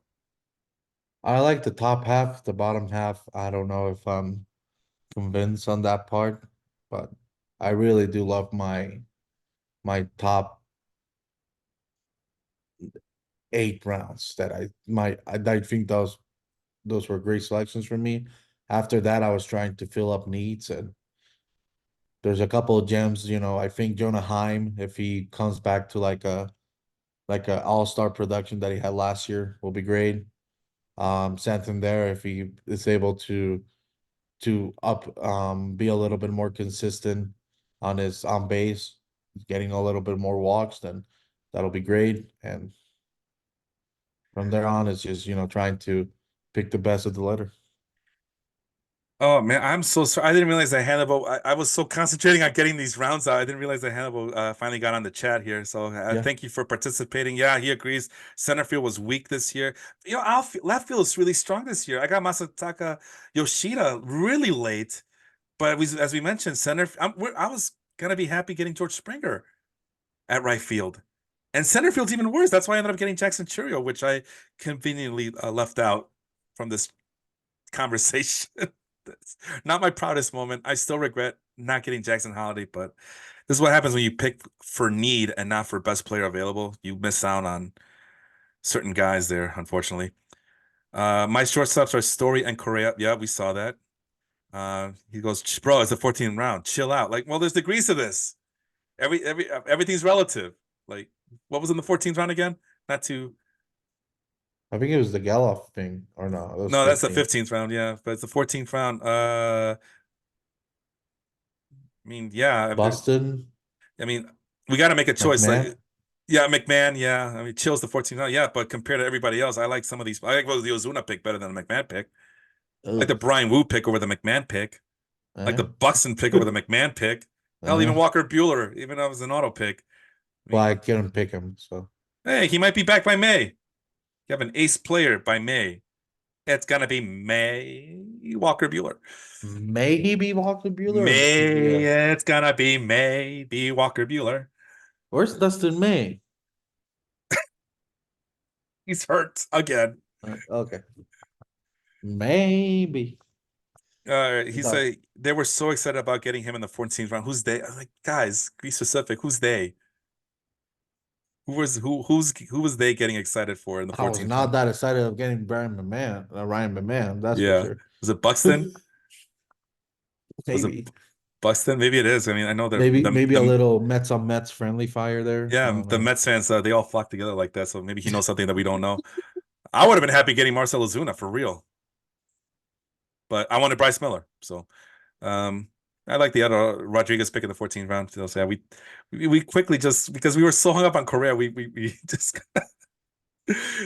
we just kind of quickly went over the 15th and I 16th mean, I rounds. talked So about Austin Wells, but yeah, Austin Wells, Henry Davis. and Seiya Suzuki, we talked about him too. 16th round, a The lot veteran. of good relief pitchers went as well. I like that. The Cano pick, the Peter Fairbanks, that was going to be my pick, hoping to get him in the turnaround. AJ Puke, man. And of course, it's Sean getting him. You guys, why are you guys letting Sean get all the players, all the good players, man? That's what I want to know. Stop letting Sean get all the good players. Anyway, that's it. So hopefully we'll be done the next time we appear. Angel, you and I, we have a similar draft, only a one catcher league. So I hope you're ready to make that adjustment. Similar format in the ESPN league. You're gonna still show up on Tuesday night, right? Yeah. All right, man. Well, looking What forward to. is Go ahead. what time again on Nine for the thirty viewers? Eastern. 9:30 Eastern. We're gonna do the Total Basis Podcast League draft. That's the draft with Corey Decker, Austin. What's his face? Austin Wells? No, Sparrow, Austin Spiro, my ex podcast partner. On the podcast, Round Melvin Trippers podcast. Lopez, Mel, hey, coño, hey, uh, let me get Roberto Clemente in the first round. Eh? Like, no, and wrong Cody draft. Bellinger. Let me get Cody Bellinger in the second round. He's gonna be worth it. You can't even say shit about it, Felipe. Like, shut up. Second round. Where did he go in this round? That's what I want to know. I think you could justify wherever the round he went in this round in this league. Fourth round. Yeah, that's fine. I could. So that means he's gonna get him in the first round or second round. Yeah. We love So you, Melvin. I don't. No, I'm joking. Baseball Cosmos, man. MLB credential. Did you know that? Did you hear about that? Yeah. You're gonna see a lot of Melvin soon, man. You're gonna see a lot of Melvin at a ballpark near you, and I am here for that. I look forward to seeing the adventures he's gonna go on. Who else is in that league? The Noah Miller, Alex Robertson. Carlos Borges. What did Alex Robertson? Carlos Borges. So those guys, the other guys who couldn't make it to this league, I had to create a separate league, same a similar format, only one catcher. So that's going to take place Tuesday night, 9:30 p.m. Hopefully, it doesn't take 3 hours like it did today. My wife's going to kill me, but until then, I'm still alive, and we will see you then for that draft. For Angel Morales, I am Felipe. This has been the Total Basis Podcast. We'll see you soon.